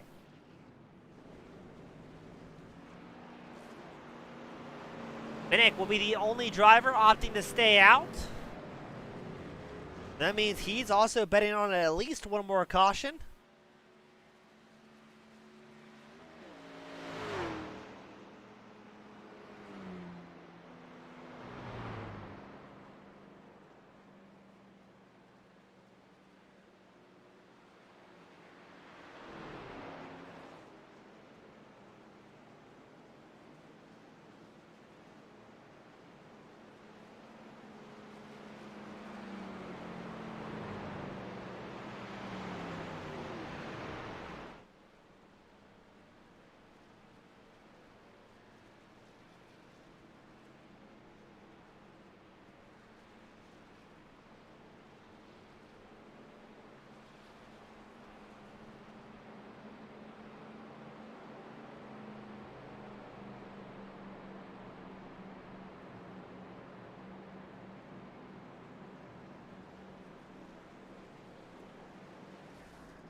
Get him gridding him back up. It's going to be about 37 laps left to go in this main event. Now the question now is, if we do get a long green flag run, we had a much longer one that time by, making it, I believe, 13 laps clean and green. Will Brandon Minnick have enough fuel to bring it home, or is he going to have to come down pit road once more? If he has to do that under green, he's going to throw away whatever chance of that number 5 Ford F-150 bringing home the win here tonight.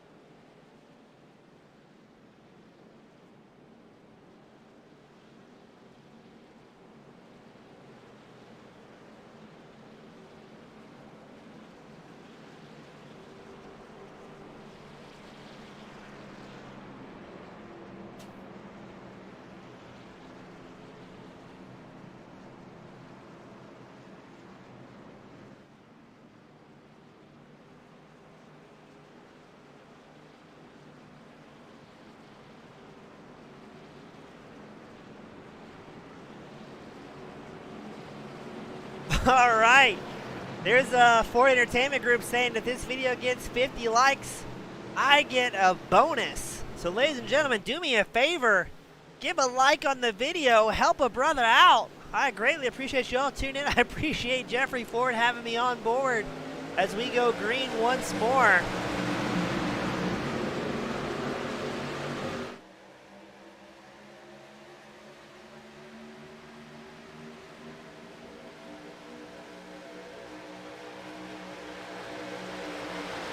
Already bumping and grinding hard at the front. That is Brandon Minnick on the inside line, just ahead of Steven Scott Jr., the number 77 machine.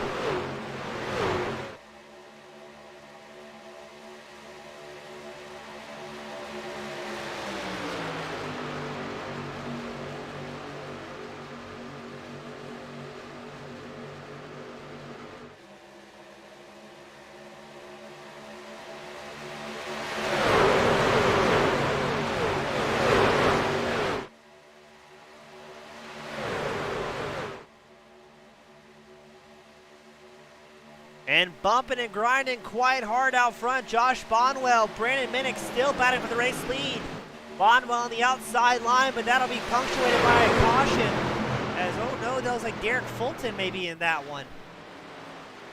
What happened to Fulton?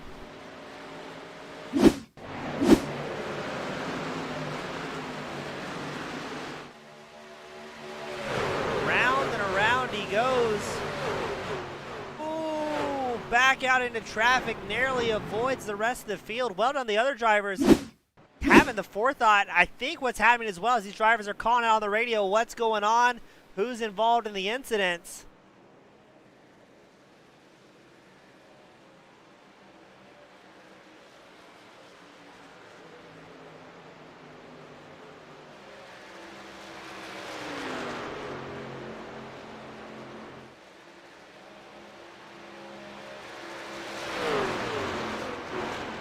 And trying to avoid getting into each other, I believe, is what we're seeing here today. Now, these drivers do have access to a radio channel amongst themselves, allowing them to call out crashes, pit stops, whatever else they need to.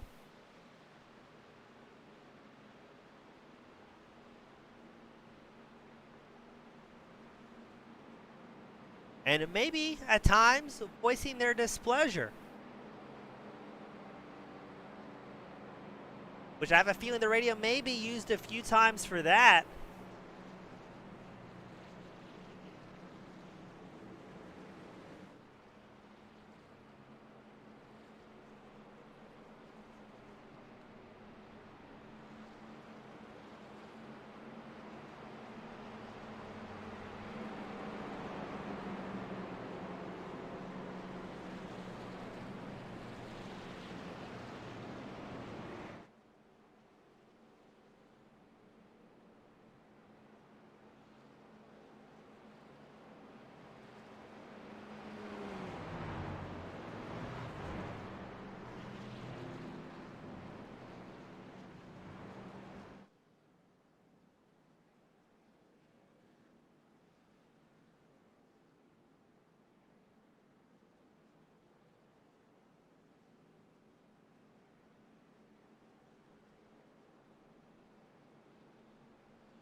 Still a long night left to go, but now 25 laps left in this main event.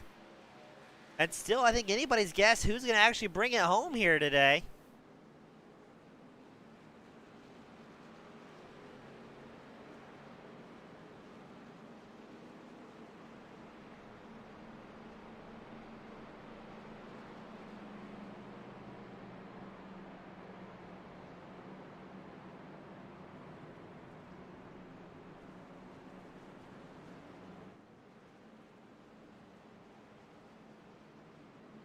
As we have lit the beacons in Discord as well, letting all of our viewers know to come in, check out the video, give us a like, check out FEGPC.net, tonight's title sponsor.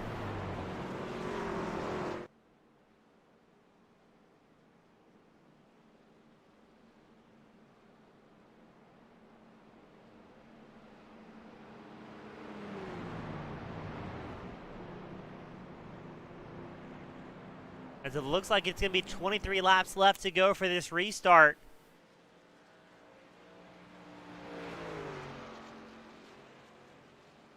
Interesting. Matthew Lee's in pit road. A lot of the usual suspects coming in for a late pit stop and working their way towards the back. Brandon Minnick came to lap 55 and took just fuel, it looks like. But I think this may be where you see all the front runners or mid-pack guys start to fall back and maybe avoid any of this.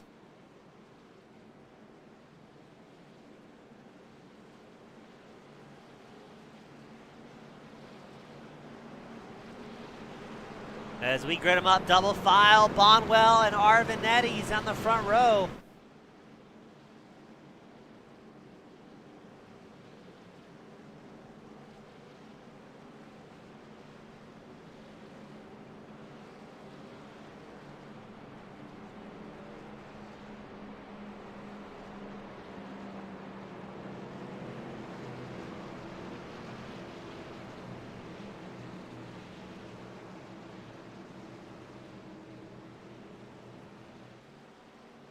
Three laps left to go once these race leaders take the start-finish line for the restart.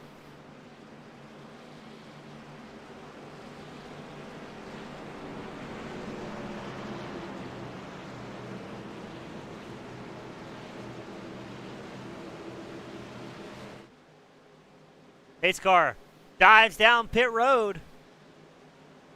And here we go once more. The green flag flies at Daytona. Will we get a long green flag run? Will we get a green flag run? As Josh Bonwell, Steven Scott on the front row. I believe that's Craig Arvanetti's on the 46. He's run the high line here.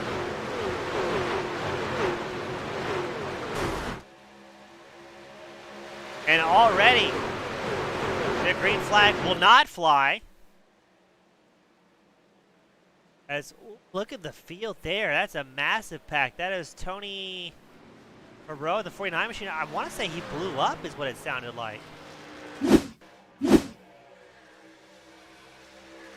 Watch number 49 machine. No, did not blow up. Just caught somebody there.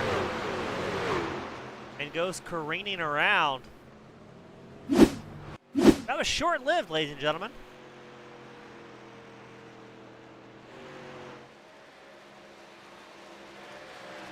So I believe it's going to be Scott was showing as your race leader there, or was it Bonwell? As they work their way to catch up to the iRacing safety car. Was in the back stretch. They'll start checking up heavily here. Hopefully the field doesn't come in too quickly behind them.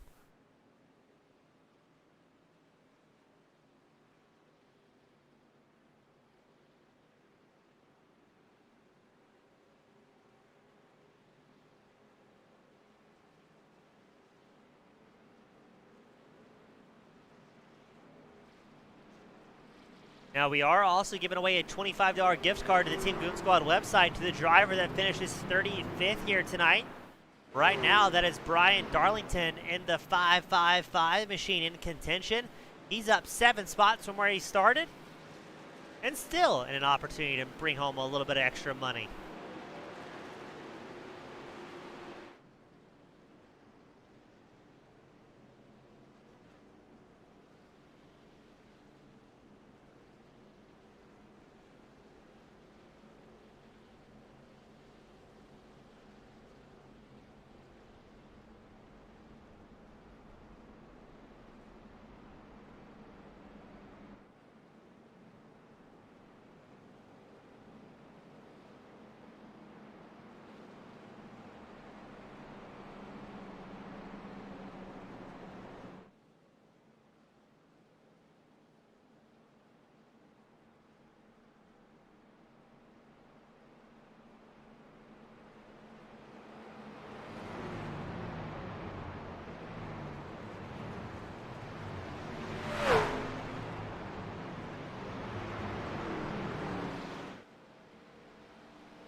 I believe it'll be 19 laps left to go as we are on our 9th caution of the evening. And still anybody's guess, showing about 37 drivers on the lead lap. With about 42, 43 drivers still running here today. As the list of drivers that have sent back to the hauler growing exponentially longer the longer this race goes on here tonight. A lot of drivers trying to play it safe, still holding on to that fast repair in case it's needed.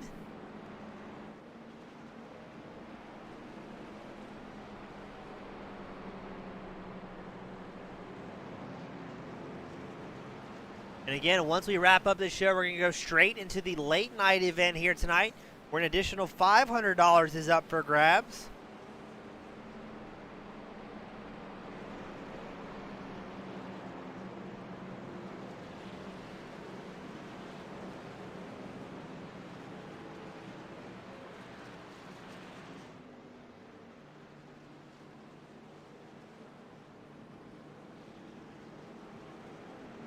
Get them stacked up, double file. It's once again Bonwell and Scott on the front row. The number 56 of Bonwell and the 77 of Scott have gotten quite accustomed to each other's company here. As between those two, they've led a whole lot of laps in this 80-lap race. We're 20 laps in.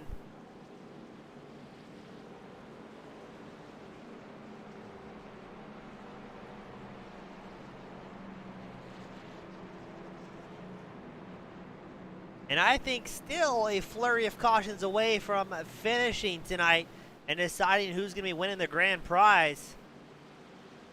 We do have 2 green-white checker attempts available, overtime bonus conditions.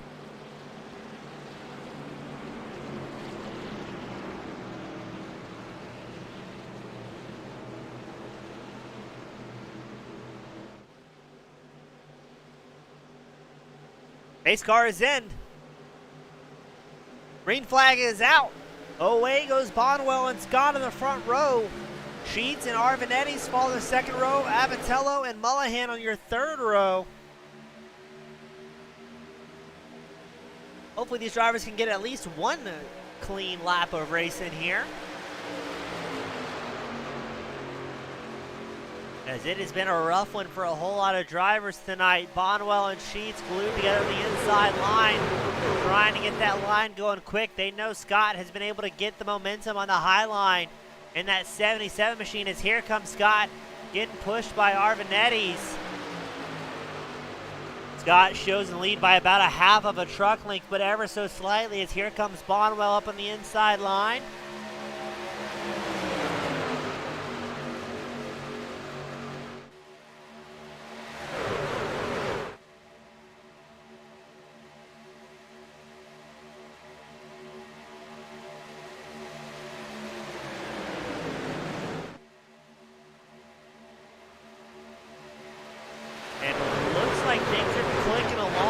Not seeing too much 3-wide action. Everybody playing it safe.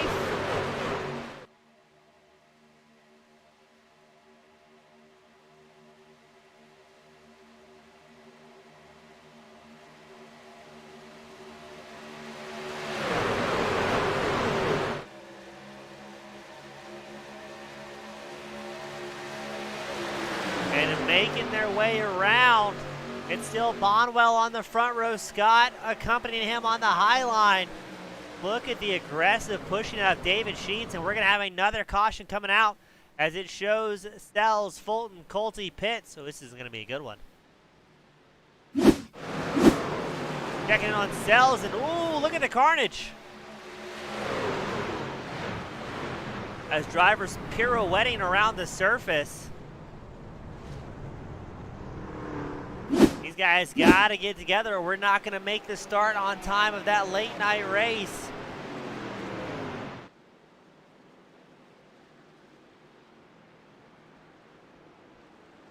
Now, I believe the 11:45 Eastern is going to be a rough estimate start, especially if this runs a little bit late. We may delay the start of the late night series just ever so slightly.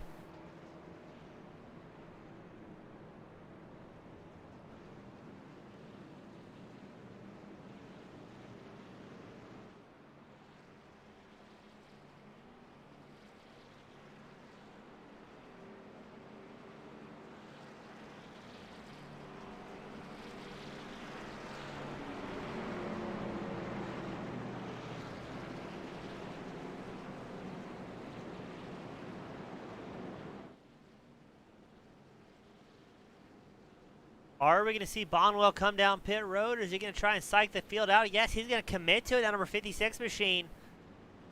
Barring any damage to that number 56, this should be the last pit stop he has to make tonight. Now keep an eye on that the back spoiler to see if it magically straightens itself out. No, he's just going to take fuel. Oh, gets a little bit of help from behind there, leaving his box. We get confirmation that we are going to delay the start of the late night race by at least 10 minutes, subject to change based on how this race goes. We're going to have about 14 laps left to go, plus green-white checker attempts if they are needed. And now it's going to be Matt Quick in the number 89 machine. He'll be on the front, accompanied by Dalton Randolph, Dylan Bryant, Tony Burt, and Rylan Fascinato rounding out the top 5 here.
Looks like we're starting to get the field double file. After our 10th caution of the night, it's been a series of quick runs tonight, ladies and gentlemen, but we're in the home stretch. Got time to crack open a Red Bull before our late night series. We're going to have an additional $500 up for grabs.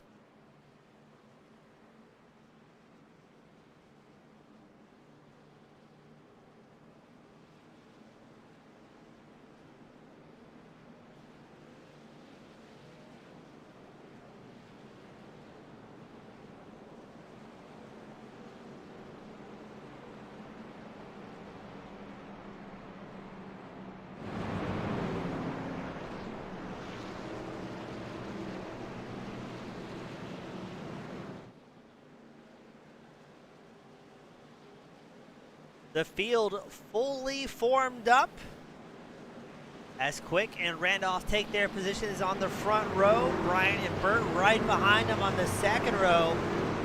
It could be a 14-lap shootout as Matt Quick with the Angry Cat paint scheme will have that inside line. But I'm going to bet 2 more cautions at least before we have the checkered flag come out tonight at Daytona. Again, these guys are racing for a $400 payday if they bring home the win.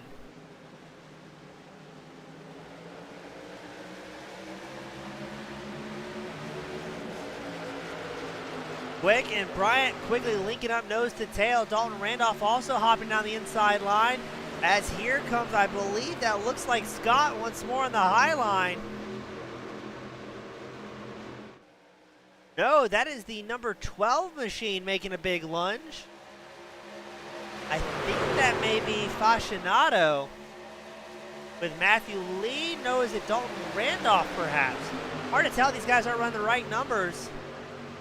As Tony Burt and the rest of the gang in the front pack is a little bit out of sorts. Lee looks to make it 3 wide behind Burt, thinks better of it. So Burt, that's actually number 72. Leading the high side with Matthew Lee right in tow as Matt Quick is linked up with Dylan Bryant on the inside line. But look at the moves from Burt and Lee here. Burt up 49 positions as he hops down the inside line just ahead of Matt Quick. Oh, there goes the number 7 of Dalton Randolph around. And once more, the caution will come out with a huge pile up.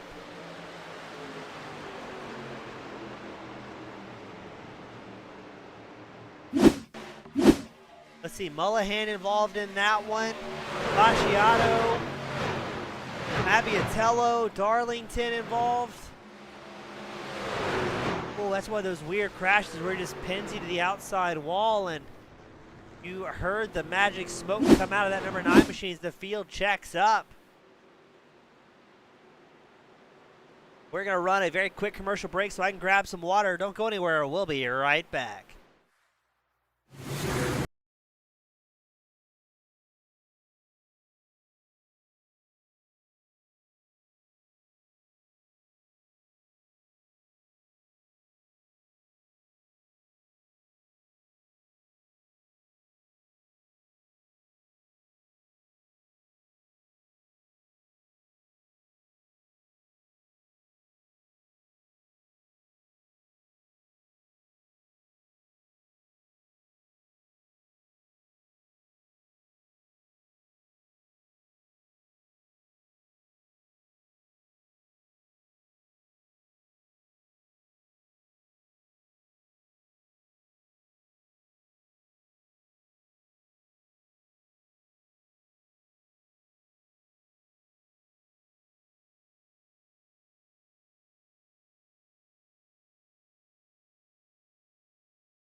And we are back. I'd like to once again thank our title sponsor, FEG coming on board, running some of the best and biggest races on iRacing.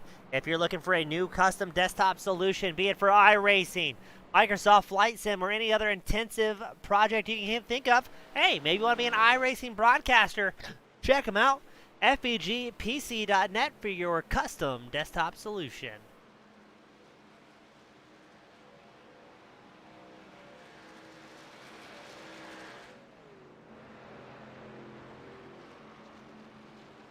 The Stop and Go Penalty Show. That is a fantastic name. Oh, don't take it away. I was reading that.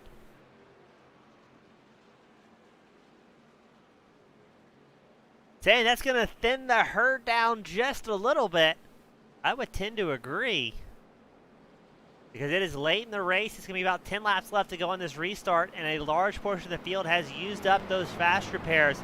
Now the top 10 will at least break even tonight if they're able to finish there.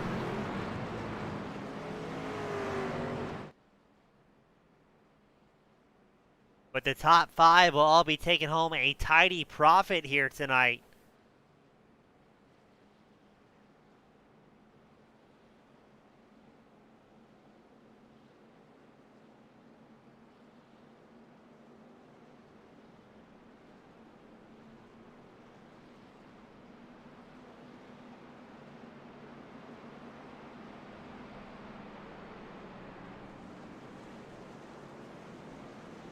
No, it looks like it's going to be 9 laps left to go on this restart. Tony Burt, Matt Lee will be on the front row. Quick and Warren will be your second row. Bryant and Hero will be on the third row.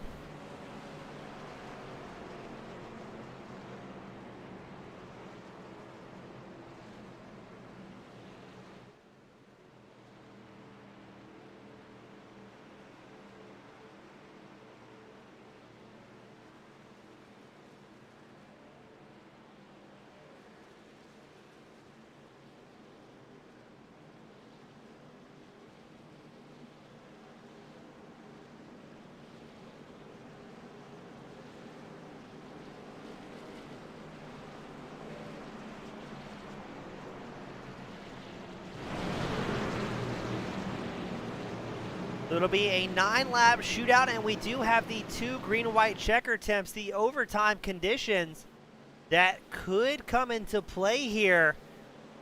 I'm thinking they probably will based on what we've seen so far tonight.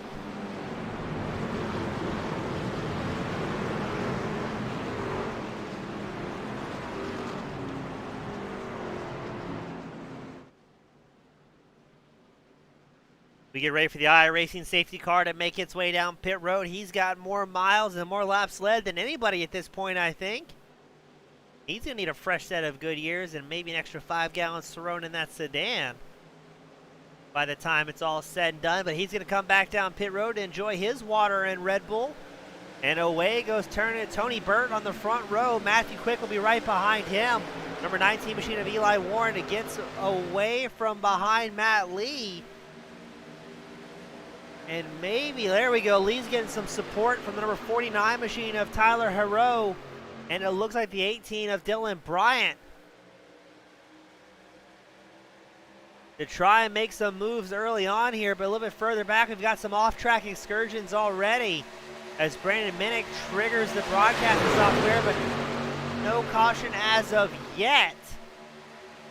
But I think that's going to be short-lived as we've got more drivers going off track. Brian Terry involved in an incident. And Matt Lee will get the race lead. He's accompanied by Tony Burt, linked up nose to tail. They've got Matt Quick right behind him.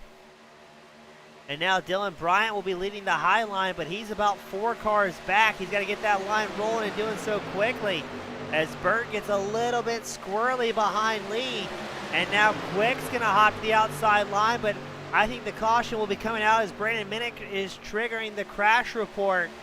Hopefully he can get that machine off of the racing line and back down pit road as we're going 3 wide for the race lead. And it's still 8 laps left to go, ladies and gentlemen. It's Lee, McGronigle, and Warren has joined the party. Look at that. Andrew McGronigle, somebody I'm used to calling for other series. The number 47 machine makes it happen on that middle groove.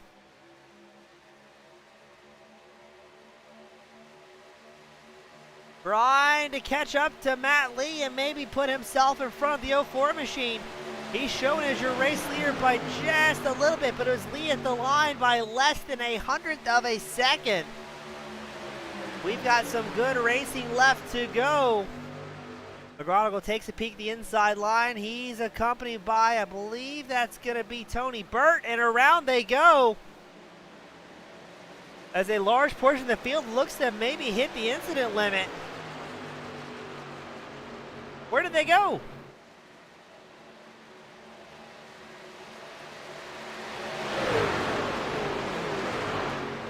So now it is Lee, Quick, Burt, Roth, Bryant inside the top 5, just outside Christopher McCullough Jr., who is playing it late. Victoria Harper, good to see that familiar name in the grandstands as well, joins right as McGronigle has problems. I would imagine he hit the incident limit and may be disqualified. Drivers only allowed so many incidents per race. I believe it's 21 tonight, which is very easy to do.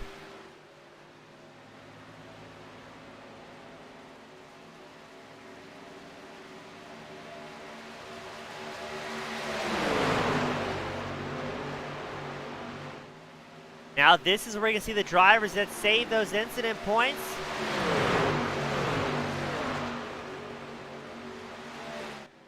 Start to make their way back up front. As it will still be Lee and Quick on the inside line. Dylan Bryant trying to get the outside groove working. He's accompanied by the 94 of Christopher McCullough.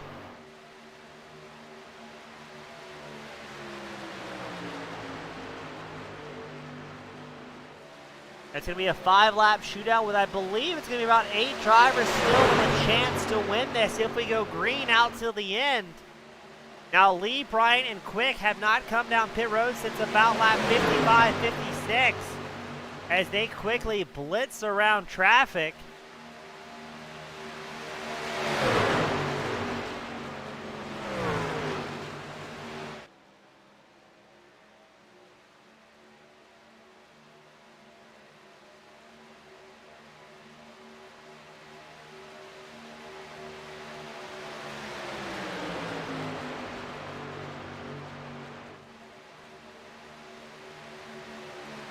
Can't believe we avoided the caution, but I think everybody involved in that incident had reached the disqualification limit on incidents. That is still Lee and Quick on the inside line, running 1 and 2. Bryant and McCullough on the high line, trying to get momentum up. And as I believe, yes, that is Chad Ross, one of the normal names and faces, number 38 machine, working his way up as well. Injured trucks hopping down the apron to avoid getting into the top 7 drivers that are running in a massive pack here.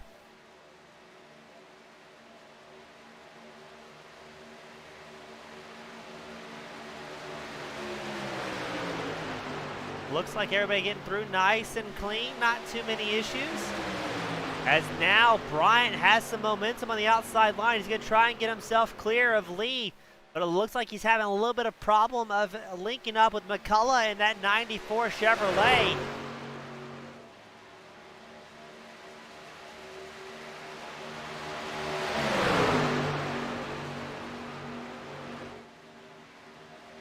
Now, I'd also be interested to see if there's any relation between Lee and Quick.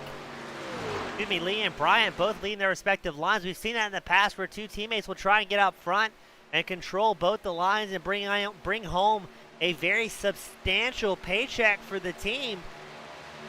As it is 2 laps left to go as Lee crosses the line 1/100th of a second ahead of Dylan Bryant and the number 18 machine.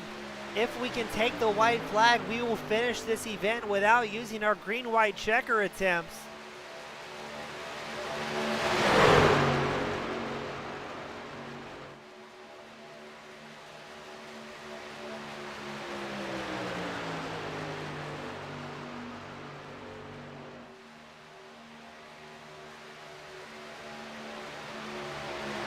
White flag will fly this time by. Is anybody going to make any gutsy moves?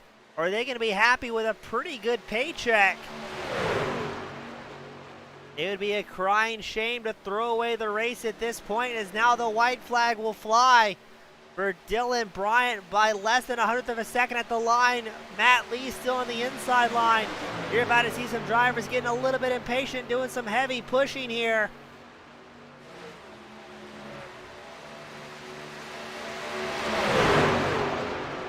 As we wait for that live timing, no caution as of yet. White flag is out. We will not have the green-white checker attempts used tonight as our race leaders make their way down the backstretch for the final time, but they've got lap traffic ahead of them going 3 wide as well. What is traffic doing? Oh, that was just needless. There's no reason for those drivers to be out on track and interfering with a race lead like that. Just a crying shame. Zero reason. Absolutely disgusting out of traffic today. Aaron Roth will win the prestigious Friday night fight, and it looks like it's going to be Matt Lee and Tony Burt bringing home 3rd, Chad Ross 4th. Just an absolute shame to end that race under those conditions.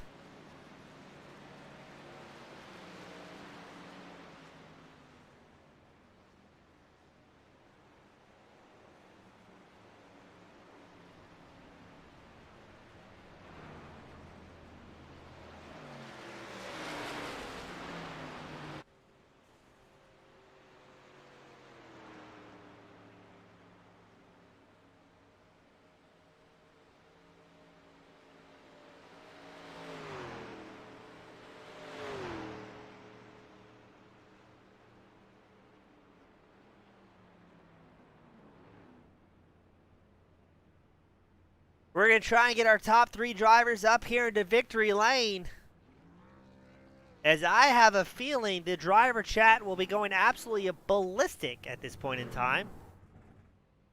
And then Aaron Roth going to bring home a well-deserved win. He battled hard. A shame we didn't get to see that run out to the end like we wanted to.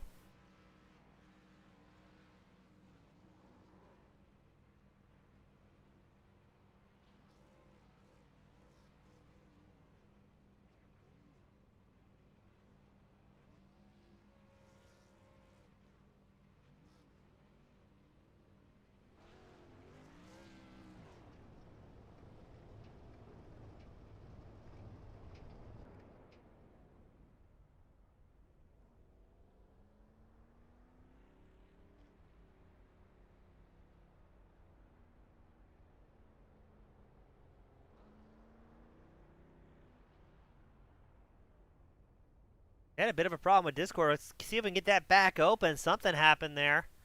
Everybody having problems.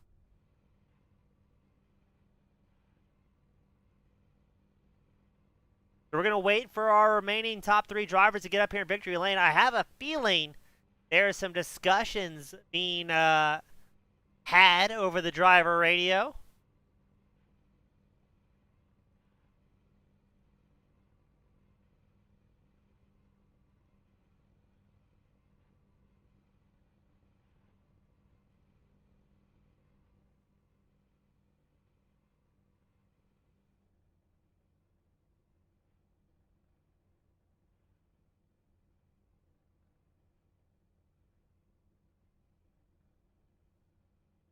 Let's take a look at that once more,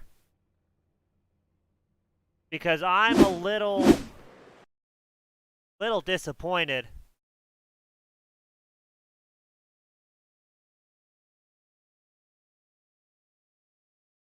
Well, actually, let's go on board with your race leader, Lee.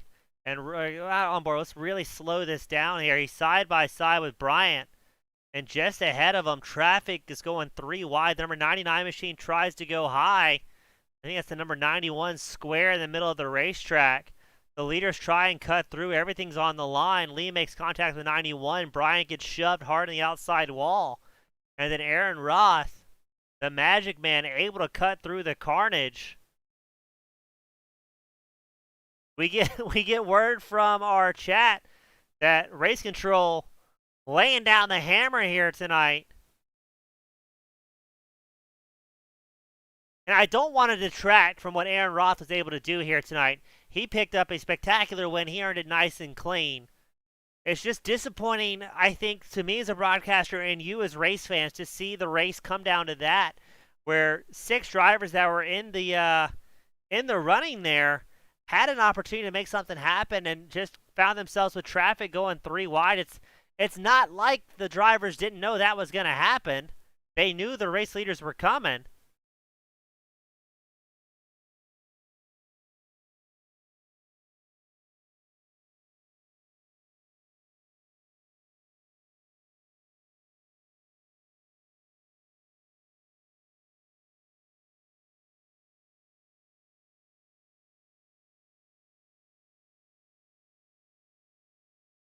We've got Lee joining us, and we're waiting on Aaron Roth and Tony Burt, who are on 3rd and final call up here for victory lane.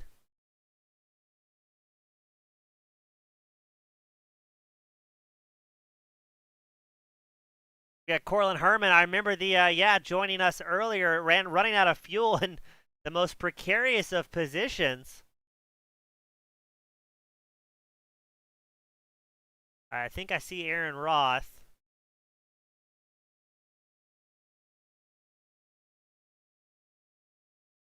All right, we've got everybody I think we need to get.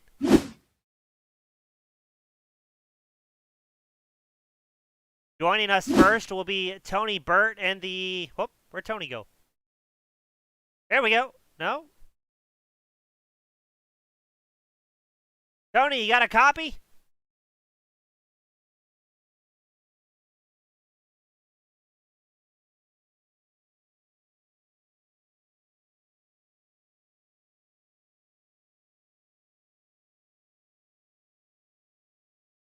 We're going to try once more for Tony Burt. Tony, you got a copy?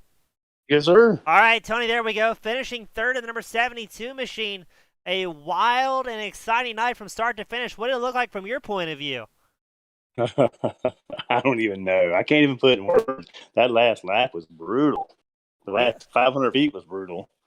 Yeah, it seemed like not quite the finish we were expecting, but, I mean, you still got to be happy in a 3rd place finish, bringing home some good money and a relatively clean race truck. Yeah, I was leading there with like 8 laps to go, but I knew that wouldn't last at Daytona. That never lasts. But I thought when I dropped back to like 6, I thought I'd have a good run there. But those lap cars, I don't know what they were doing 3 wide being lap cars, but that really screwed everybody up. Yeah, I hate to see a good race finish like that, but again, congratulations on third. Glad to see you up here run out front for a large portion of the night. You could definitely tell who the fast drivers were out there. Tony, before you go and celebrate and maybe start spending that paycheck, who did I give a shout out to that helped get you here tonight? Oh man, Jack Dow Motorsports. They've been top notch and good setups every week in and week out. And my family who allows me to get out there and do this all the time. But most of all and first of all, God, and just very blessed. Well, Tony, great to have you up here in Victory Lane. Hope to see you back up here in the future and maybe our regular Monday league. But it's a lot of fun watching that 72 machine haul around the high banks of Daytona. And congratulations again on a great third. Thank you so much. Have a good night. Yes, sir. You as well. That was Tony Burt finishing third. Next, we've got Matthew Lee in the 04 machine. Matt. We've talked a whole lot up here in Victory Lane. This might be one of the most unique circumstances we've ever talked. Yeah, pretty disappointing second. Yeah, I could say so. Now, using very brief words and preferably no four-letter words, what was going through your head on that final lap as we made our way through turns 3 and 4? I was hollering at those guys the entire time that last lap to get to one side or the other so we could all just race it out. You know what I mean? I got no problem getting beat by someone that beat me, but I mean, geez, and when it's something like this, something like this irritates me pretty badly. Yeah, that's a lot of work to do for over 2.5 hours, I think, just to have it decided by drivers not in the actual race as far as any sort of contention. I mean, you, Bert, all you guys are put on a great show. You guys kind of linked up there towards the last 20 laps. Is that when you kind of realized maybe these are some of the guys you can trust until at least it's 2 laps to go? Yeah, it was kind of just trying to get to the front like always, and work with whoever's up there to work with, and we had some solid guys. I knew with Quick behind me, I had a really good shot. He's one heck of a pusher, but McCullough's also a good pusher, so it was going to be one heck of a race to the finish line. It was going to be a tough one. Well, Lee, congratulations, I guess, on a bittersweet second. A lot of fun watching you guys race. I really enjoyed it, and I hate to see that end of the race mired by unfortunate consequences, but always great seeing you out on track. Who would you like to give a shout-out to that helped you get up here tonight in that 04 machine? First of all, dude, thank you for the broadcast and all you do. I got a big shout out to Martin Sports and everything that they do for me. Anyone looking for sim racing gloves, jerseys, anything like that, check them out. MartinSports906.com. All the guys at Nerditudes, Shenandoah Shine, and I got one more. I just can't remember the name of it. Shenandoah Shine. Covered setups. Moonlight Speed Concepts. There you go. New setup shop that's sponsored me lately. So great group of builders over there. Awesome guys. Well, I'm here for you, Matt. Good luck out there in the future. Good seeing you up here collecting quite a nice paycheck in that 04 machine, and looking to see you back out on track in the very near future. Appreciate it, James. Thank you, sir. That was Matt Lee feeling a little bit robbed in the 04 machine of a good finish, but now the man of the hour, Aaron Roth. We're going to call you Moses, my friend. The seas parted, and next thing you know, you're up here in the top spot winning a substantial paycheck in that number 39 Chevrolet Silverado. Yeah, that was a crazy finisher. I didn't expect to be in the victory lane. Yeah, it seemed like I think you were running about 6 before the carnage came out. I mean, did you think you had a shot out of the win, or were you just glad to be in a points and money-paying position there with the white flag proudly flying? Yeah, I was just looking for a good finish, but at Daytona, you never know what'll happen. Now, Aaron, have you done these races before? I don't think I've seen you up here in Victory Lane when I've called the Friday nights, but that could be due to the usual carnage that happens at Daytona. Yeah, I've been running these races. I usually run them in January and February, and I have been running some, and had some good finishes, and then some not so good. But I've been around here. Well, that's the way it goes when it's the draft gods given and taken away from everybody. What was the strategy coming into tonight? Were you trying to play it safe towards the the first 3/4 of the race and then start pushing, or how do you plan when you're going to try and move forward in such a risky scenario? Yeah, I wanted to be up front more so in this race than in the past. I've had gotten behind before in the other races, so I said, well, I want to get up here and then just go to the front. And luckily, the pit stops worked out fairly decent and was there at the end. Well, it looked like a great run with the number 39 machine, looking relatively clean.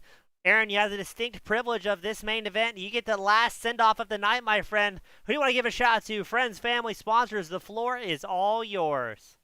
Yeah, shout out to I had some friends and family watching, and I put a throwback paint scheme on this truck that I used to run on dirt track in real life. So there you go. We got the win. Well, Aaron, congratulations up here in the top spot, my friend. Hope to see you back out. Hope to see that success continue, and great having you out there. Thank you for putting on a great show tonight. Thank you. Thank you, sir. That was Aaron Roth bringing home the top spot. My, oh my, ladies and gentlemen, what a finish to tonight. We're going to have a very quick break. We're going to shut down this broadcast and get ready for the second late night race of the night. On behalf of Team Goon Squad Broadcasting, my name is James East, representing FEGPC.net. If you're not sticking around for the late night show, I understand it's a little bit late for our East Coast viewers, but thank you to everybody. I'll see you in the next show. You guys have a great time, and if I don't see you here shortly, I'll see you same time, same place next week. Have a great night, everyone.